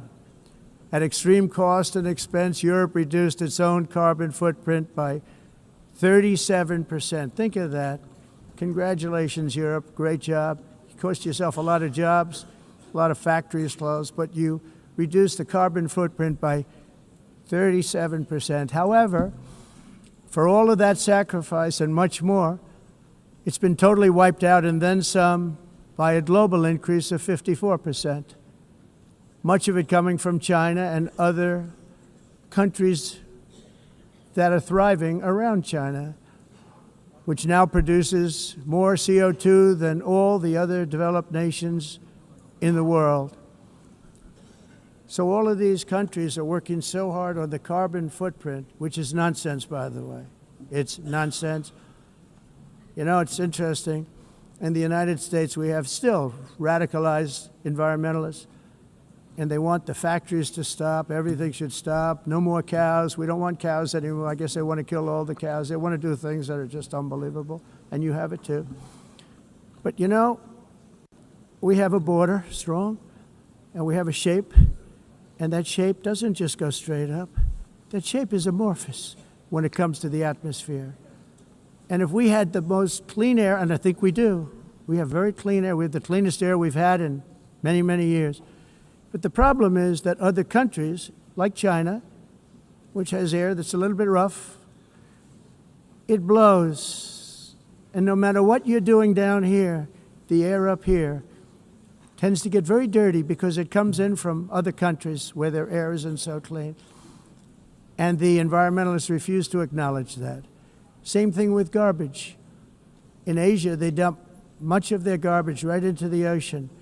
And over about a 1 week and 2 week journey, it flows right past Los Angeles. You've seen it. Massive amounts of garbage, almost too much to do anything about, flowing past Los Angeles, past San Francisco, and then somebody will get in trouble because he dropped a cigarette on the beach. The whole thing is crazy. The primary effect of these brutal green energy policies has not been to help the environment, but to redistribute manufacturing and industrial activity from developed countries that follow the insane rules that are put down to polluting countries that break the rules and are making a fortune. They're making a fortune. European electricity bills are now 4 to 5 times more expensive than those in China, and 2 to 3 times higher than the United States. And our bills are coming way down. You probably see that our gasoline prices are way down. You know, we have an expression, drill. Nós reduzimos os custos de energia porque nós faremos, como a expressão, vamos fazer tudo isso, reduzir os custos de energia, e os custos diminuíram nos Estados Unidos. Common to see one. Por exemplo, se você olhar nos países em faturas de energia, nós não mas nós nos Estados Unidos conseguimos usar eles e evitar aumento da temperatura, porque é muito caro também usar nada e ninguém usa. Tudo isso a mudança. Esse agenda mundialista não tem nenhum sentido. País and it must be immediate. That's why in America I withdrew from the fake Paris Climate Accord, where, by the way, America was paying so much more than every country. Others weren't paying. China didn't have to pay until 2030. Russia was given an old standard that was easy to meet, a 1990 standard. But for the United States, we're supposed to pay like $1 trillion. And I said, this is another scam. The fact is, the United States has been taken advantage of by the world for many, many years, but not any longer, as you probably noticed. I unleashed massive energy production and signed historic executive orders to hunt for oil, but we don't have to do much hunting because we have the most oil of any nation anywhere, oil and gas in the world. And if you add coal, we have the most of any nation in the world. Clean, I call it clean, beautiful coal. You can do things today with coal that you couldn't have done 10 years ago, 15 years. So I have a little standing order in the White House. Never use the word coal, only use the words clean, beautiful coal. Sounds much better, doesn't it? But we stand ready to provide any country with abundant, affordable energy supplies if you need them, when most of you do. We're proudly exporting energy all over the world. We're now the largest exporter. In the United States, we want trade and robust commerce with all nations, everybody. We want to help nations. We're going to help nations. But it must also be fair and reciprocal. The challenge with trade is much the same with climate.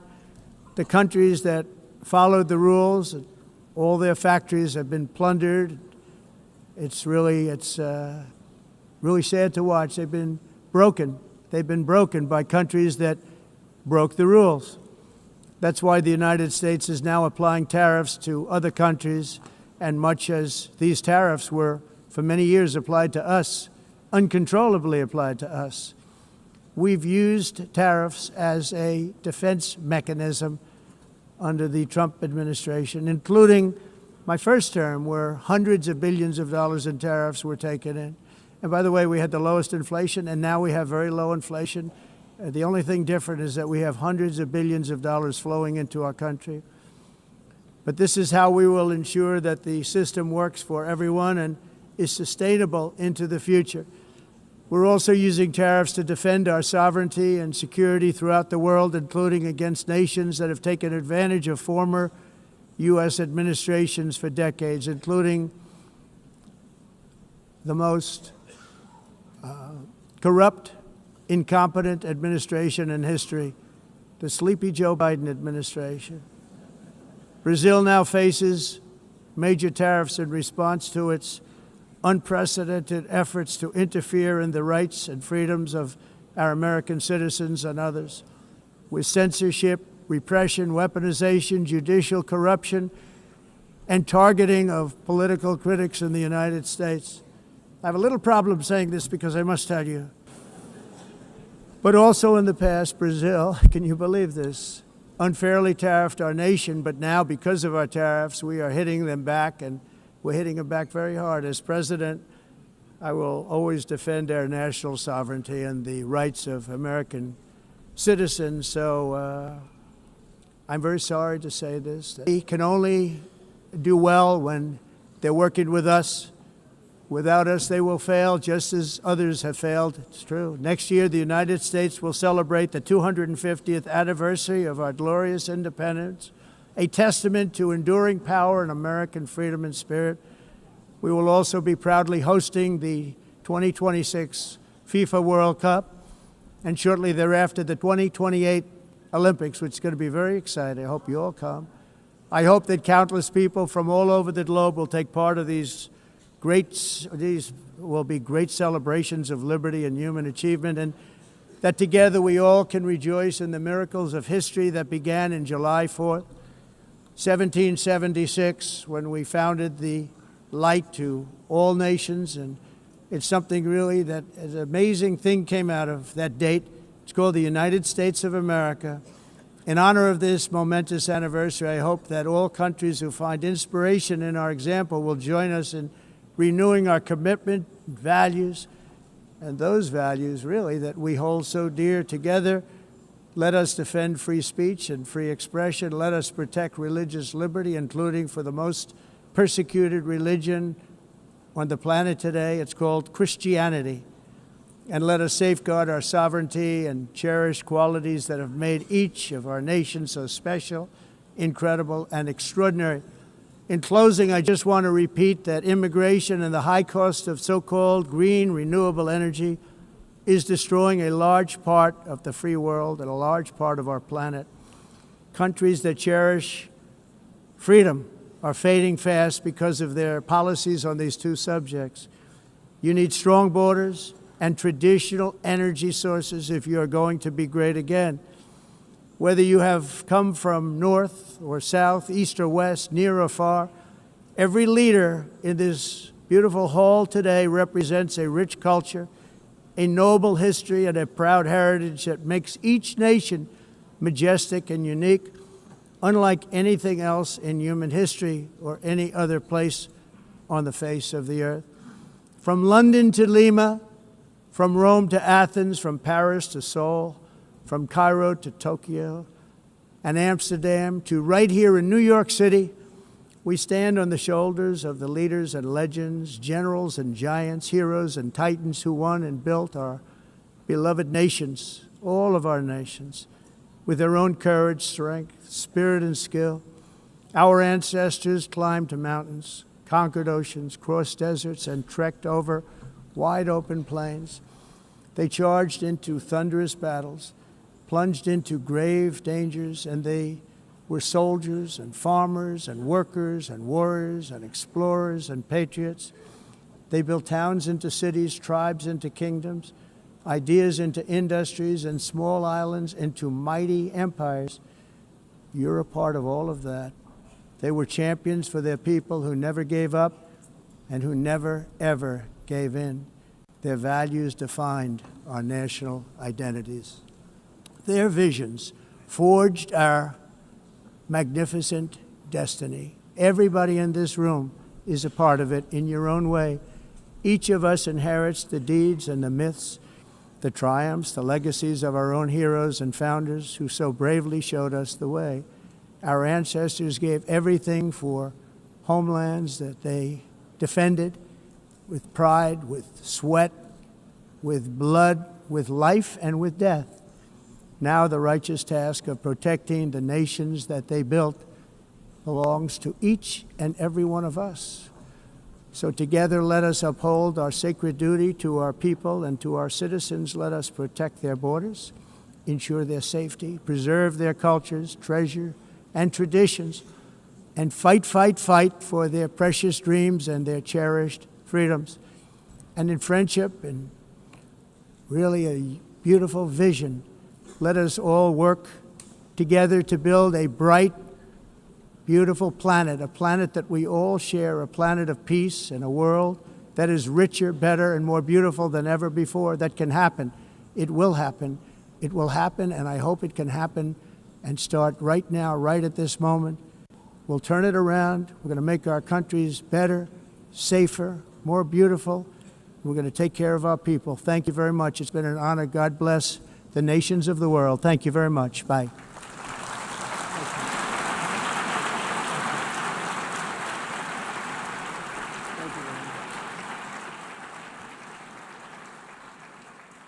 And that was the address from the President of the United States, President Donald Trump, a very extended address, if we may say.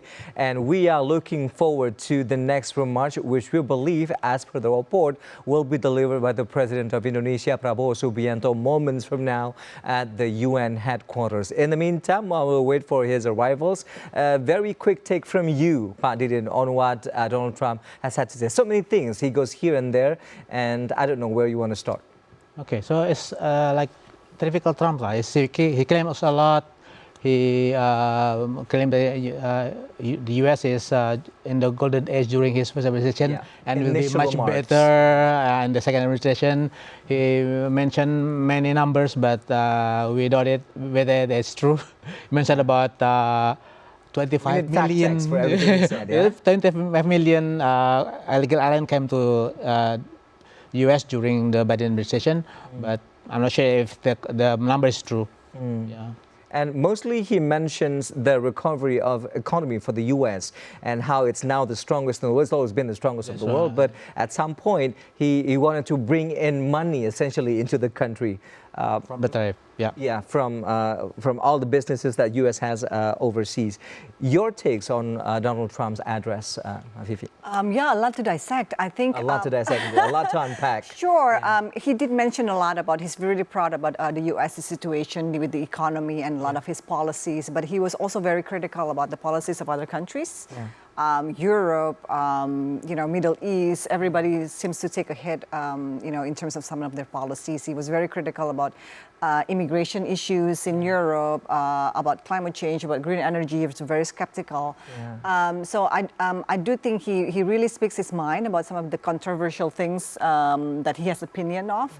And I do think that he really represents what the direction that the U.S. is going at the moment, and he really explains that well. He's very openly critical about the UN, which I think is quite interesting, and how he views that, a lot of the U.S. policies has actually been more fruitful or beneficial for the world instead of what the UN is doing, and I think that's really a strong criticism towards the UN. Towards the UN. Right. And throughout his speech, while we wait for the arrival of President Prabowo Subianto, Fifi, was the fact that something that's going through the timeline everywhere throughout his speech was the fact that he mentioned that he deserved the Nobel Prize after resolving 7 wars around the globe, which we believe at this point will require fact check on that. Well, where do we stand in terms of having Trump's acknowledging all of these success while at the same time the war in Ukraine, which is essentially one of the biggest, and Gaza remain unsolved? Yeah, I mean, he's been saying that all along ever since the beginning of his administration. First he said 3 wars, and then 5, and then now it's 7 because he included Armenia, and then Egypt, and Ethiopia, and then Rwanda and Congo. But that's very typical of the things that he has said recently in the past. So not a surprise. He really wants recognition about what he has been doing globally. He keeps saying that the U.S. is now more respected globally, comparing again and again to the previous administration, he said. So a lot of he wants recognition and acknowledgement about what the U.S. is doing. And he blamed Europe, India, and China for buying Russian oil. That's why the war doesn't stop, because of the oil that India, China, and Europe purchased from Russia. And also mentioned Hamas for the continuous conflict in Gaza instead of Israel. Right. Let's go over the oil thing first as a threat from the United States, Pak Didin, because you mentioned India has now got the pinch of the tariff. 50%. Of 50% tariff, because they're still buying oils from the sanctioned Russia, and so is the case with China, and with the other issue that he's having with Brazil, also with the same threat of tariffs with the case of Jair Bolsonaro. But on that part, I'd like to get your take on how he plays his card of tariff, the trade of war, to sort of assert the influence of the U.S. So what's the strength truly on behalf of the United States playing this particular card, threatening other countries just for the sake of the United States? Mungkin Mbak Vivi dulu. Okay. No, but I do think that is quite interesting, some of these issues. But I think the main point is that he hasn't changed any of his thinking and policies and stance on some of these issues since the first administration. 2016 so, exactly. 2020. So we really see this continuation of what he's thinking, and he's actually become more assertive in terms of, making sure that what his stance and his thinking really comes as U.S. formal policy. So I think that's quite interesting. And I do think it was also quite interesting that he even personally criticizes Brazil and President Lula, saying that, even though he admitted meeting with him and he's a nice person and so on, but he really criticizes some of Brazil's policies, and that's why he mentioned also tariff given to Brazil. And that, how he's very confident about Brazil not being able to succeed if they don't, side with the U.S. So I think that's some very interesting take we get from his speech. Yeah, but Lula also opposes him on that note, saying that he has his own opinion, he has his own stance, and meaning that the U.S. cannot order us on what to do, as also what's been said by the Prime Minister of Canada, because they've been receiving threats upon threats from President Trump. But then again, I'm taking a lot of notes, which I don't know, sometimes we feel like he's just rambling on here and there and going off script over and over again. But your take, you mentioned that very quickly also on the Gaza issue, how he sort of stresses and emphasizes the return of the hostages. But I guess a lot of people are expecting for him to speak elaborately on that particular topic, which he did not, Pak Didin. So I think he should mention about like impressing Israel to also take serious about to make peace in Gaza. It's essentially the megaphone of that's right. And also maybe he should mention about like threatening Israel for stopping to sell arms to Israel because I think it's the key for the Israel's military operation in Gaza because we thought Europe have talking about stopping ending of selling arms to Israel, but the U.S. does not talk about that yet. Right. But a lot of great nations in the U.S. in Europe have sort of turning their backs on Israel at this point, stating that. Acknowledging the state of Palestine. But also, I'd like to get your take, Pak Didin, the fact that, as we know, that Netanyahu has said time and again that he would not accept, before I continue on with my questions, we believe, there you have it, President Prabowo Subianto taking to the podium, ready to deliver his address at the 80th United Nations General Assembly. Mr. Antonio Guterres, Secretary General of the United Nations, Her Excellency, Madame Annalena Baerbock, President of the United Nations General Assembly, His Excellency Mr. Moses Abelian, Under-Secretary General for General Assembly and Management, Excellencies, Heads of States, Heads of Governments, distinguished delegates, ladies and gentlemen, it is indeed a great honor for me to stand in this august General Assembly Hall among leaders and representatives who represent almost all of humanity. We differ in race, religion, and nationality, yet we gather together today as one human family. We are here first and foremost as fellow human beings, each created equal, endowed with unalienable rights to life, liberty, and the pursuit of happiness. The words of the United Nations Declaration of Independence have inspired democratic movements across continents, including the French Revolution, the Russian Revolution, the Mexican Revolution, the Chinese Revolution, and Indonesia's own struggle and journey to freedom. It also gave birth to the Universal Declaration of Human Rights, adopted by the United Nations in 1948. All men are created equal was the creed that opened the way to unprecedented global prosperity and dignity. And yet, in our own era of scientific and technological triumphs, an era capable of ending hunger, poverty, and environmental ruin, we also continue to face today grave dangers, challenges, and uncertainties. Human folly, fueled by fear, racism, hatred, oppression, and apartheid, threatens our common future. My country knows this pain. For centuries, Indonesians lived under colonial domination, oppression, and slavery. We were treated less than dogs in our own homeland. We Indonesians know what it means to be denied justice and what it means to live in apartheid, to live in poverty, and to be denied equal opportunity. We also knew what solidarity can do in our struggle for independence, in our fight to overcome hunger, disease, and poverty. The United Nations stood with Indonesia and gave us vital assistance.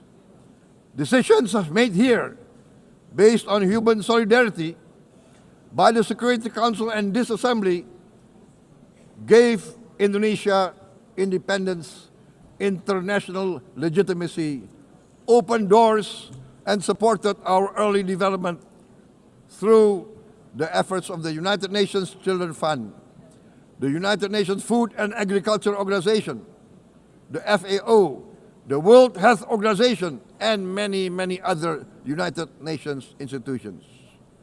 And because of that, Indonesia today stands on the cusp of shared prosperity and greater equality and dignity. Madam President, Excellencies, our world today is driven by conflict, injustice, and deepening uncertainty. Every day we witness suffering, genocide, and blatant disregard for international law and human decency. In the face of these challenges, we must not give up. As the United Nations Secretary General said, we cannot give up. We cannot surrender our hopes or our ideals. We must draw closer, not drift apart. Together we must strive to achieve our hopes, our dreams. The United Nations was born from the ashes of the Second World War that claimed scores of millions of lives. It was created to secure peace, security, justice, and freedom for all. We remain committed to internationalism, to multilateralism, and to every effort that strengthens this great institution. Today, Indonesia is nearer than ever before to meeting the Sustainable Development Goals of ending extreme poverty and hunger. Because years ago, this very chamber chose to listen and uphold social and economic justice. We will never forget. And today, we must never be silent while Palestinians are denied that same justice and legitimacy in this very hall. Excellencies, Thucydides warned, the strong do what they can, the weak suffer what they must. We must reject this doctrine. The United Nations exist to reject this doctrine. We must stand for all, the strong and the weak. Might cannot be right. Right must be right. Indonesia today is one of the largest contributors to United Peacekeeping Forces. We believe in the United Nations. We will continue to serve where peace needs guardians, not with just words, but with boots on the ground.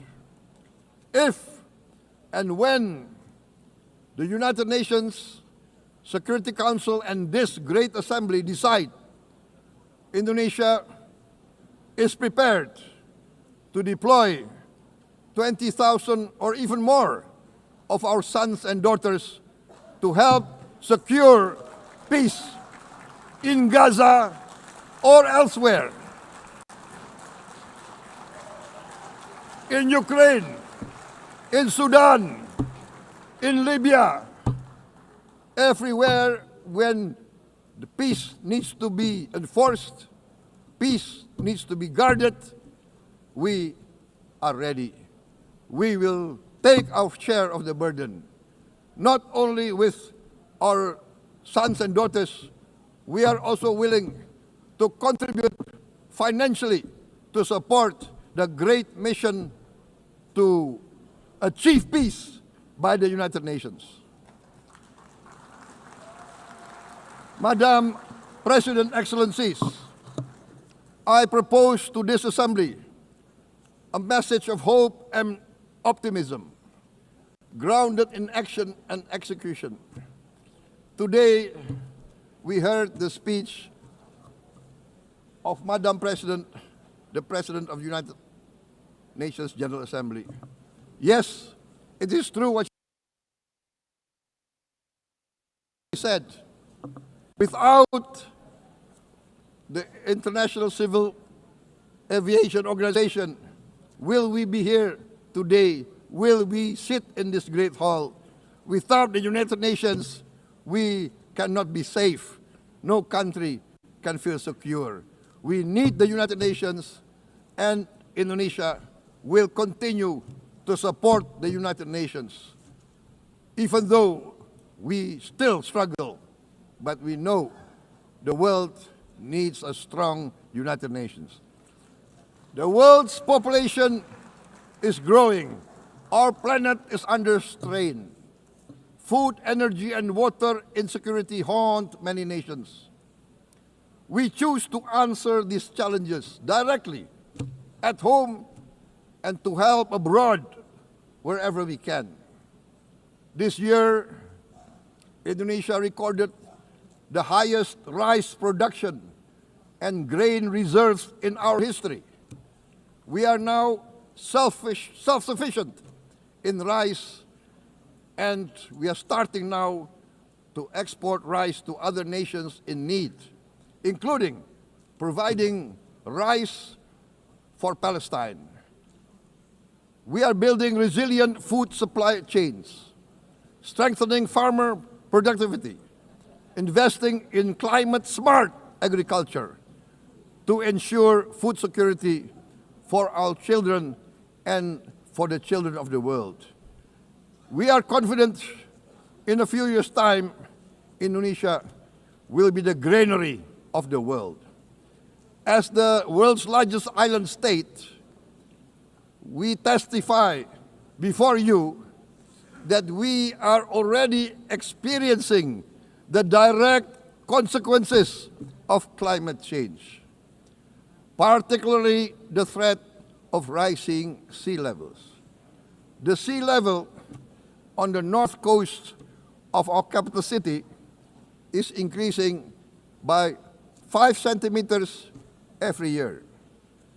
Can you imagine in 10 years? Can you imagine in 20 years? For this, we are forced to build a giant seawall, 480 kilometers in length. It will take us maybe 20 years, but we have no choice. We have to start now. Therefore, we choose to confront climate change, not by slogans, but by immediate steps. We are committed to meeting our 2015 Paris Agreement obligations. We aim to achieve net zero emission by 2060, and we are very confident we can achieve net zero emission much earlier. We aim to reforest more than 12 million hectares of degraded forest, to reduce forest degradation, to empower local communities with quality green jobs for the future. Indonesia is shifting decisively from fossil fuel-based development towards renewable-based development. From next year, most of our additional power generation capacity will come from renewables. Our goal is clear: to lift all of our citizens out of poverty and make Indonesia a hub for solutions to food, energy, and water security. Madam President, Excellencies, we live in a time when hatred and violence can seem to be the loudest voices, but beneath this loud noise lies a quieter truth that every person longs to be safe, to be respected, to be loved, and to leave a better world to their children. Our children are watching. They are learning leadership not from textbook, but from our choices. Today, still, a catastrophic situation in Gaza is unfolding before our eyes. At this very moment, the innocent are crying for help, are crying to be saved. Who will save them? Who will save the innocent? Who will save the old and women? Millions are facing danger at this very moment. As we sit here, they are facing trauma. They are facing irreparable damage to their bodies. They are dying of starvation. Can we remain silent? Will there be no answer to their screams? Will we teach them that the human family can rise to the challenge? Madam President, we must act now. Many speakers have said that. We must stand for a multilateral order where peace, prosperity, and progress are not the privilege of a few, but the right of all. With a strong United Nations, we can build a world where the weak do not suffer what they must, but live the justice that they deserve. Let us continue humanity's great journey of ideals, the selfless aspirations that created the United Nations. Let us use science to uplift, not use science to destroy. Let rising nations help others to lift themselves. I am convinced that the leaders of the great world civilizations of the West, of the East, of the North, of the South, leaders of America, Europe, of India, China, the Islamic world, the whole world, I am convinced they will rise to their role demanded by history. We are all hopeful that the leaders of the world will show great statesmanship, great wisdom, restraint, humility, overcome hate, overcome suspicion. Madam President, distinguished delegates, we are greatly heartened by the events of the last few days, where significant leading countries of the world have chosen to side with history, to choose the right side of history, the path of the moral high ground, the path of rectitude, the path of justice, the path of humanity, to shun hatred, to overcome suspicion, and to avoid the use of violence. The use of violence will beget violence. No one country can bully the whole community of the human family.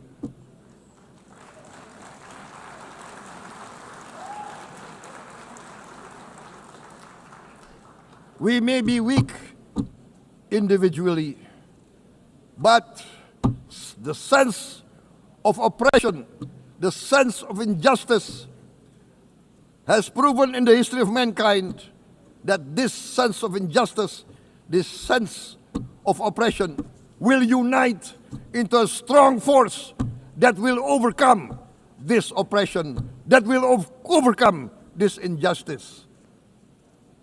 To close, I would like to reiterate again Indonesia's complete support for the two-state solution in Palestine. We must have an independent Palestine, but we must also recognize, we must also respect, and we must also guarantee the safety and security of Israel. Only then we can have real peace, and no longer hate and no longer suspicion. The only solution is this two-state solution. Two descendants of Abraham must live in reconciliation, peace, and harmony. Arabs, Jews, Muslims, Christians, Hindus, Buddhists, all religions, we must live as one human family. Indonesia is committed to being part of making this vision a reality. Is this a dream? Maybe, but this is the beautiful dream that we must work together towards. Let us work towards this noble goal. Let us continue humanity's journey of hope, a journey started by our forefathers, a journey that we must complete. Thank you. Wassalamualaikum warahmatullahi wabarakatuh.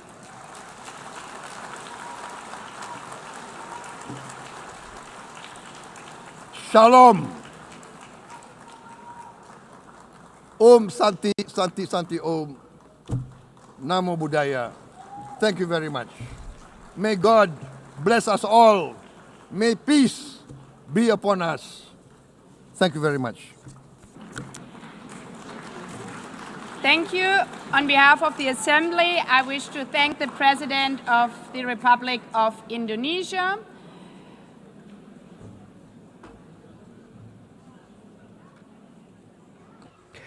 Well, that was the highly passionate address on behalf of the Republic of Indonesia. The President of Indonesia, Prabowo Subianto, taking to the podium, delivering some of the key points on behalf of the nation. I'd like to go over to our guest today to sort of dissect and unpack. There's so many key points that we seem to have anticipated, we have expected from our president to deliver, and he did. And some of the points have also been delivered in the previous occasion. So let me go over first to you, Pak Didin. On my part, I took note of the stress on equality, the ways to address hungers and poverty, and so many other parts that follow those initial statements. What's your take? Okay, so what I heard is Prabowo mentioned about the 350 years of Indonesian occupation by the Dutch, right? Yeah. And slavery, and then he mentioned about never give up, meaning that to show that to the world that Indonesia has been suffering was suffering for a long time. Yeah, hundreds of years, and then we didn't give up, and so meaning that everything can be solved. Basically, said that. So, and then Indonesia also he also mentioned about the benefit of the U.S. While Donald Trump is skeptical about the UN roles in today's time, but Prabowo mentioned about the benefits of Indonesia received from different agencies of the UN for Indonesia's prosperity. And Indonesia's support for the UN. He mentions he's ready to deploy over 20,000 sons and daughters, his words, of Indonesia to wherever is needed around the globe. Committed to support the UN through personnel and financially, mentioned about that. Right. Yeah. Anything else that sticks to you from what he said? Yeah, I remember about the end points, but mentioned about the two-state solutions, where we also have to respect Israel, represent Israel, and give them to make them feel peace with the agreement that. So I think that's what I mentioned. Okay, recognizing Palestine while at the same time ensuring the safety of the Israelis. Let me go over to you. But Fifi, what sticks to you the most from what our president has delivered? Well, he started off from the first message was about equality, right? That we're all human beings, inclusivity, and so on. But then he went on about the current real condition, about a lot of uncertainties, a lot of conflict, a lot of wars in the world. But then the message was exactly that we shouldn't give up. And then that's when he came in with the role of the UN, multilateralism, how Indonesia stands with the UN, because UN has stood for Indonesia in the past when we were going through our independence revolution and so on. So, and how, we should keep on working. He mentioned about SDGs, ending poverty, and then that's the road to go. And as Indonesia goes food security, he was very proud of that. Exactly. So then he said he proposes that we all should maintain optimism. He explains about what Indonesia is doing with the food security, how Indonesia's now self-sufficient in terms of rice and grains. I think he mentioned that as well. And that should send a message that optimism is there. But I think one of the last things he mentioned is he really put emphasis on Palestine. His ideas about Palestine. He continued from the high-level forum yesterday about the two-state solution.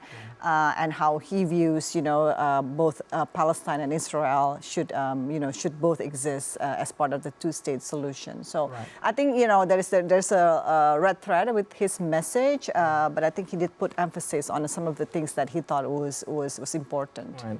Well, what's also noteworthy was the fact that this is President Prabowo's inaugural address at the United Nations General Assembly, where in the past we've seen the participations of our Foreign Affairs Ministry. To him personally, with his sole objective to sort of maintain prominence of Indonesia on global stage, what do you think it means personally for him to stand on that podium and to deliver a message on behalf of Indonesia? Well, it's very apparent that it's a big deal for him to be able to represent Indonesia in such a grand stage and so on, especially because President Joko Widodo was never physically in the UN building giving an address. So I think it really means a lot to him. But I do think that at the end of the day, a speech at the UN is a speech at the UN. If it's not followed up by real implementation, actions, then it remains a speech at the UN. But I think symbolically, again, it is a big thing for him personally and also for Indonesia. Right. Will this platform sway in any way Indonesia's objectives and foreign policy? Pak Didin.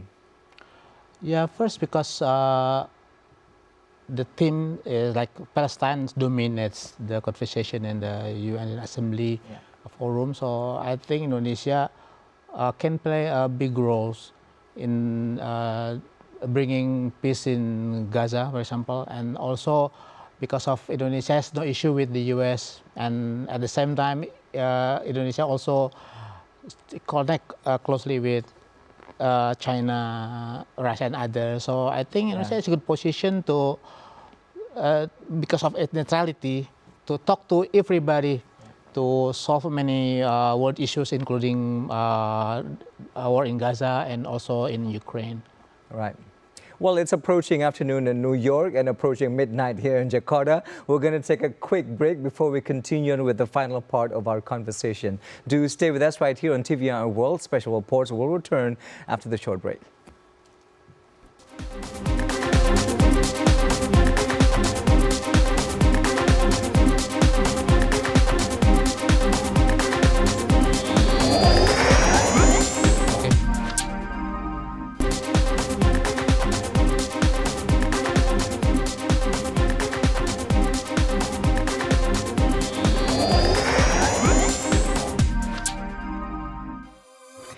You are still watching special reports here on TVR World, where we are shining a light on the recently concluded key address from the President of the Republic of Indonesia, President Prabowo Subianto, at the 80th session of the United Nations General Assembly's general debate unfolding in New York right now. And I'm still joined by our international relations experts. Let me go over to Mbak Fifi. We are now at the final part of our program, Mbak Fifi, to sort of tie it together. I guess would like to get some sort of clarity as to how our participation, and in particular after many years, the top leader of our country is right there physically in person. How will it benefit our countries and the directions that we are going in terms of fostering relations with other nations? Well, of course, attendance at a high-profile meeting like the UNGA is important. But I do think that it's an oversimplification if we assume that this means like a total commitment for Indonesia solely pursuing its foreign policy through the multilateral channel. Because as we've seen, President Prabowo is actually very active in terms of his bilateral engagements. You've seen him, sometimes people call it the summit diplomacy, where he... side meetings. Exactly, and where he engages personally on, with heads of states, and then that's how he prefers it to be that way. So this is probably just going to be, another layer to the complexities of Indonesia's foreign policy, because I do think that President Prabowo still prefers sort of like a bilateral engagements with heads of states instead of the big forum. But of course, that one-on-one. Exactly. So, but again, of course, a big meeting like the UNGA is, of course, very important for a profile of a country. Yeah. Anything to add to this, Pak Didi? Okay, I'm afraid that what Pak Prabowo speak a lot of things, and it's quite good. It's quite good speech, but the problem is I'm afraid that it will be like his campaign, like a lot of promises but under-delivered. Oh, okay. Yeah, and so I think he's talking about commitment to the UN and foreign policy, but he also have to remember that there are a lot of homeworks at home, unemployment, the economy, and then so Prabowo should change the foreign policy to make it more connected with like trade and investment. So make sure that going to the UN more often, meet with different world leaders, but at the same time, he should also try to bring more investment and trust to the world, so that they want to invest more in Indonesia and make trades with the country. So I think that's. I mean, I absolutely echo what you say, Pak Didin. If we look back in retrospect to what's just transpired in our country, which was also followed by a number of other nations, Nepal and Kathmandu, for example, and also just recently in Peru and Manila, it shows that the uprising is caused by domestic imbalance, something that we don't want the world to see on our behalf. And that is not something that was touched even for a little bit by our president. But I believe that he's trying to put out good words on behalf of our nations. But again, resolving all of these domestic affairs is of the utmost importance, as you would put it. Exactly. And also, I took note of one very important thing that he said, that we need to make sure that Palestine received its deserved justice, and calling upon all the other nations to stop injustice happening around the globe. And I believe a lot of words have been going around about silence means complicity. Like if you don't give out words on where you stand in terms of all of these genocides and cruelty around the globe, you are complicit in the crime. But we need to see change, because it is almost 2 years with the war in Gaza, Mbak Fifi, and this has always been his strong stance ever since the G20 summit in Brazil last year, which will be happening again very, very soon in South Africa. How he always champions, how he always answers very strongly about the stance of Indonesia for Palestine. Are we optimistic that this very prestigious forum at the UN will bring us towards the directions that we need for peace upon the world, and calling for the injustice to stop? Words are not going to change everything. Exactly.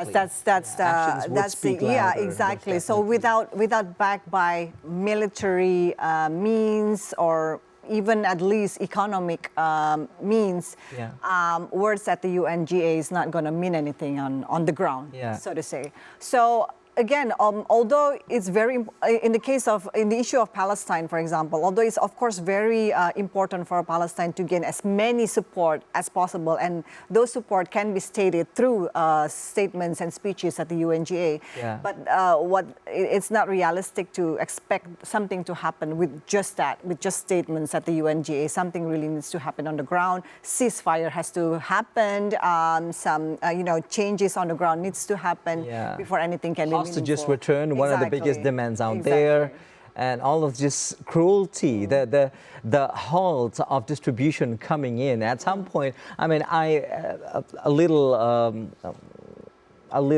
less than 2 years ago, I was a part of the initial aids being delivered to Gaza. We delivered it all the way to the border of Gaza through Rafah, which is like 30 minutes driving essentially from the airport in Egypt all the way to the border. And now what we see recently, the fact that it's even more severe, the restrictions of aids coming in, and that the distributions of aids had to be dropped from the air. And also the journey of flotilla, that we see a lot of countries are coming together, including Indonesia as well. Where do you see, with all of these gestures from countries giving their support for Palestine, Pak Didin, will actually budge the stance of Israel? Because at this point, they've been acting with impunity with the backing of the U.S.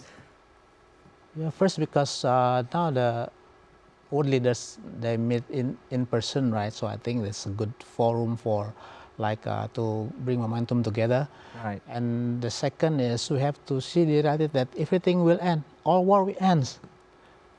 But only the matter is not, the matter is when and how. I think that's the matters. Yeah. So I believe that the conflict in Gaza will end, and also in Ukraine, only how and when.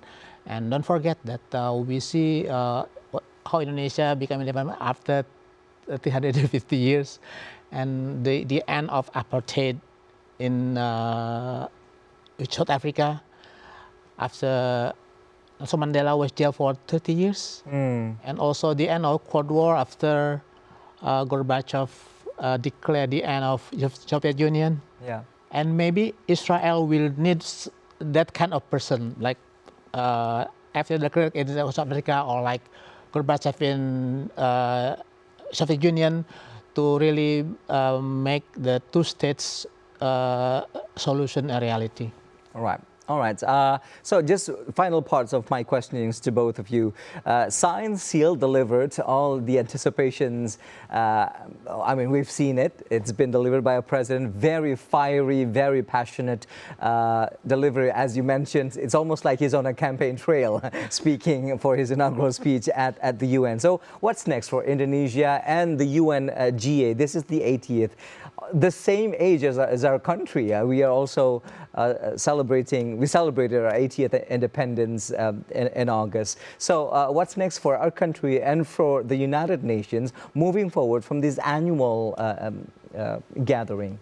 Well, I would see that, President Prabowo is probably going to attend the next UNGAs. I mean, he seems to be, this is the kind of forum. His administration, Yeah, this is the kind of forum that he likes, and he likes being present in such a big stage. But I think it'll also be very interesting to see the follow-ups of some of the more specific issues. Yeah. So, for example, on Palestine again, a lot of the attention is actually on the Western countries giving recognition. So one voice from Indonesia is adding another voice to but the media attention is also, of course, on the Western countries. Just piling pressures. Exactly. But I do think that Indonesia still represents the voice of the global South, of the developing countries, and I think it's very important to keep emphasizing that this support doesn't only come from the Western countries. Who are only very recently giving the recognition, but there are countries like Indonesia who continuously show support for Palestine, and I think that's important. And you mentioned something very important there that also our president's been taking part in, the rising movement of the Global South. He was just in Beijing earlier this month to take place as one of the biggest, if not the biggest, military parade of China standing alongside the other dragons. That's how they pictured it. Vladimir Putin and also the President Kim Jong-un, which is something that we have not seen before ever. So, and it's also been said that on the side of that military parade, Narendra Modi, PM of India, has also been in conversations intensely with China and his Russian counterpart, solidifying the movements of the Global South. What does it mean for the Western power and the New World Order? I, for one, don't think Russia belongs to the Global South. It's not really, it's not part of the Global South. Geographically, they're not really there. But I do think that Indonesia has been long a proponent of the South-South movement. You know, we saw with the Asia-Africa Conference, with the non-aligned movement. So it's traditionally been part of Indonesia's identity. So that's why I mentioned, you know, even though Indonesia's speech might be considered not so, you know, limelight in the media as the Western countries' recognition, it's still very important because we are showing that the Global South is also in this agenda. We keep supporting the agenda of Palestine and justice and so on. So Indonesia is, I think, is one of the leaders of the Global South, and I do think that it's important that we keep the message being delivered. And we are one of the biggest economies out there, meaning that our voice hopefully will be heard. Just lastly from you, Pak Adirin, what do we expect of the UNG at the 80th here in New York?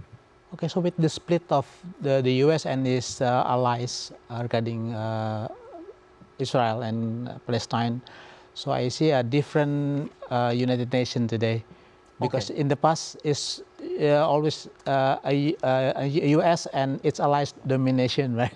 In the UN agenda. So I think from this year, I think we'll see a new UN where the West is no longer dominant, because there's been a split between Europe and the US. Australia also. I don't know about US not being dominant, because Trump took to the stage for 50, if not an hour, out of the 15 minutes allocated. That says something about his passion as well, if, for lack of better words. All right. So I guess that concludes our time for the program. I have to thank our wonderful, incredible company tonight, burning the midnight hour here in Jakarta. Thank you very much, Deputy Executive Director for Research, CSIS, Shafia F. Muhibat, and also Nuclear Engineer, U.S. and Global Politics Observer, Didin Nasiruddin. Pak Didin, Afifi, it's been a delight talking to you tonight. Thank you both very, very much. Okay, thank you for having us here. And that concludes special reports here on TV Our World, Indonesia's voice at the UN General Assembly. I am Rahmat Idris from Jakarta, Indonesia. Thank you so much for watching. Bye-bye.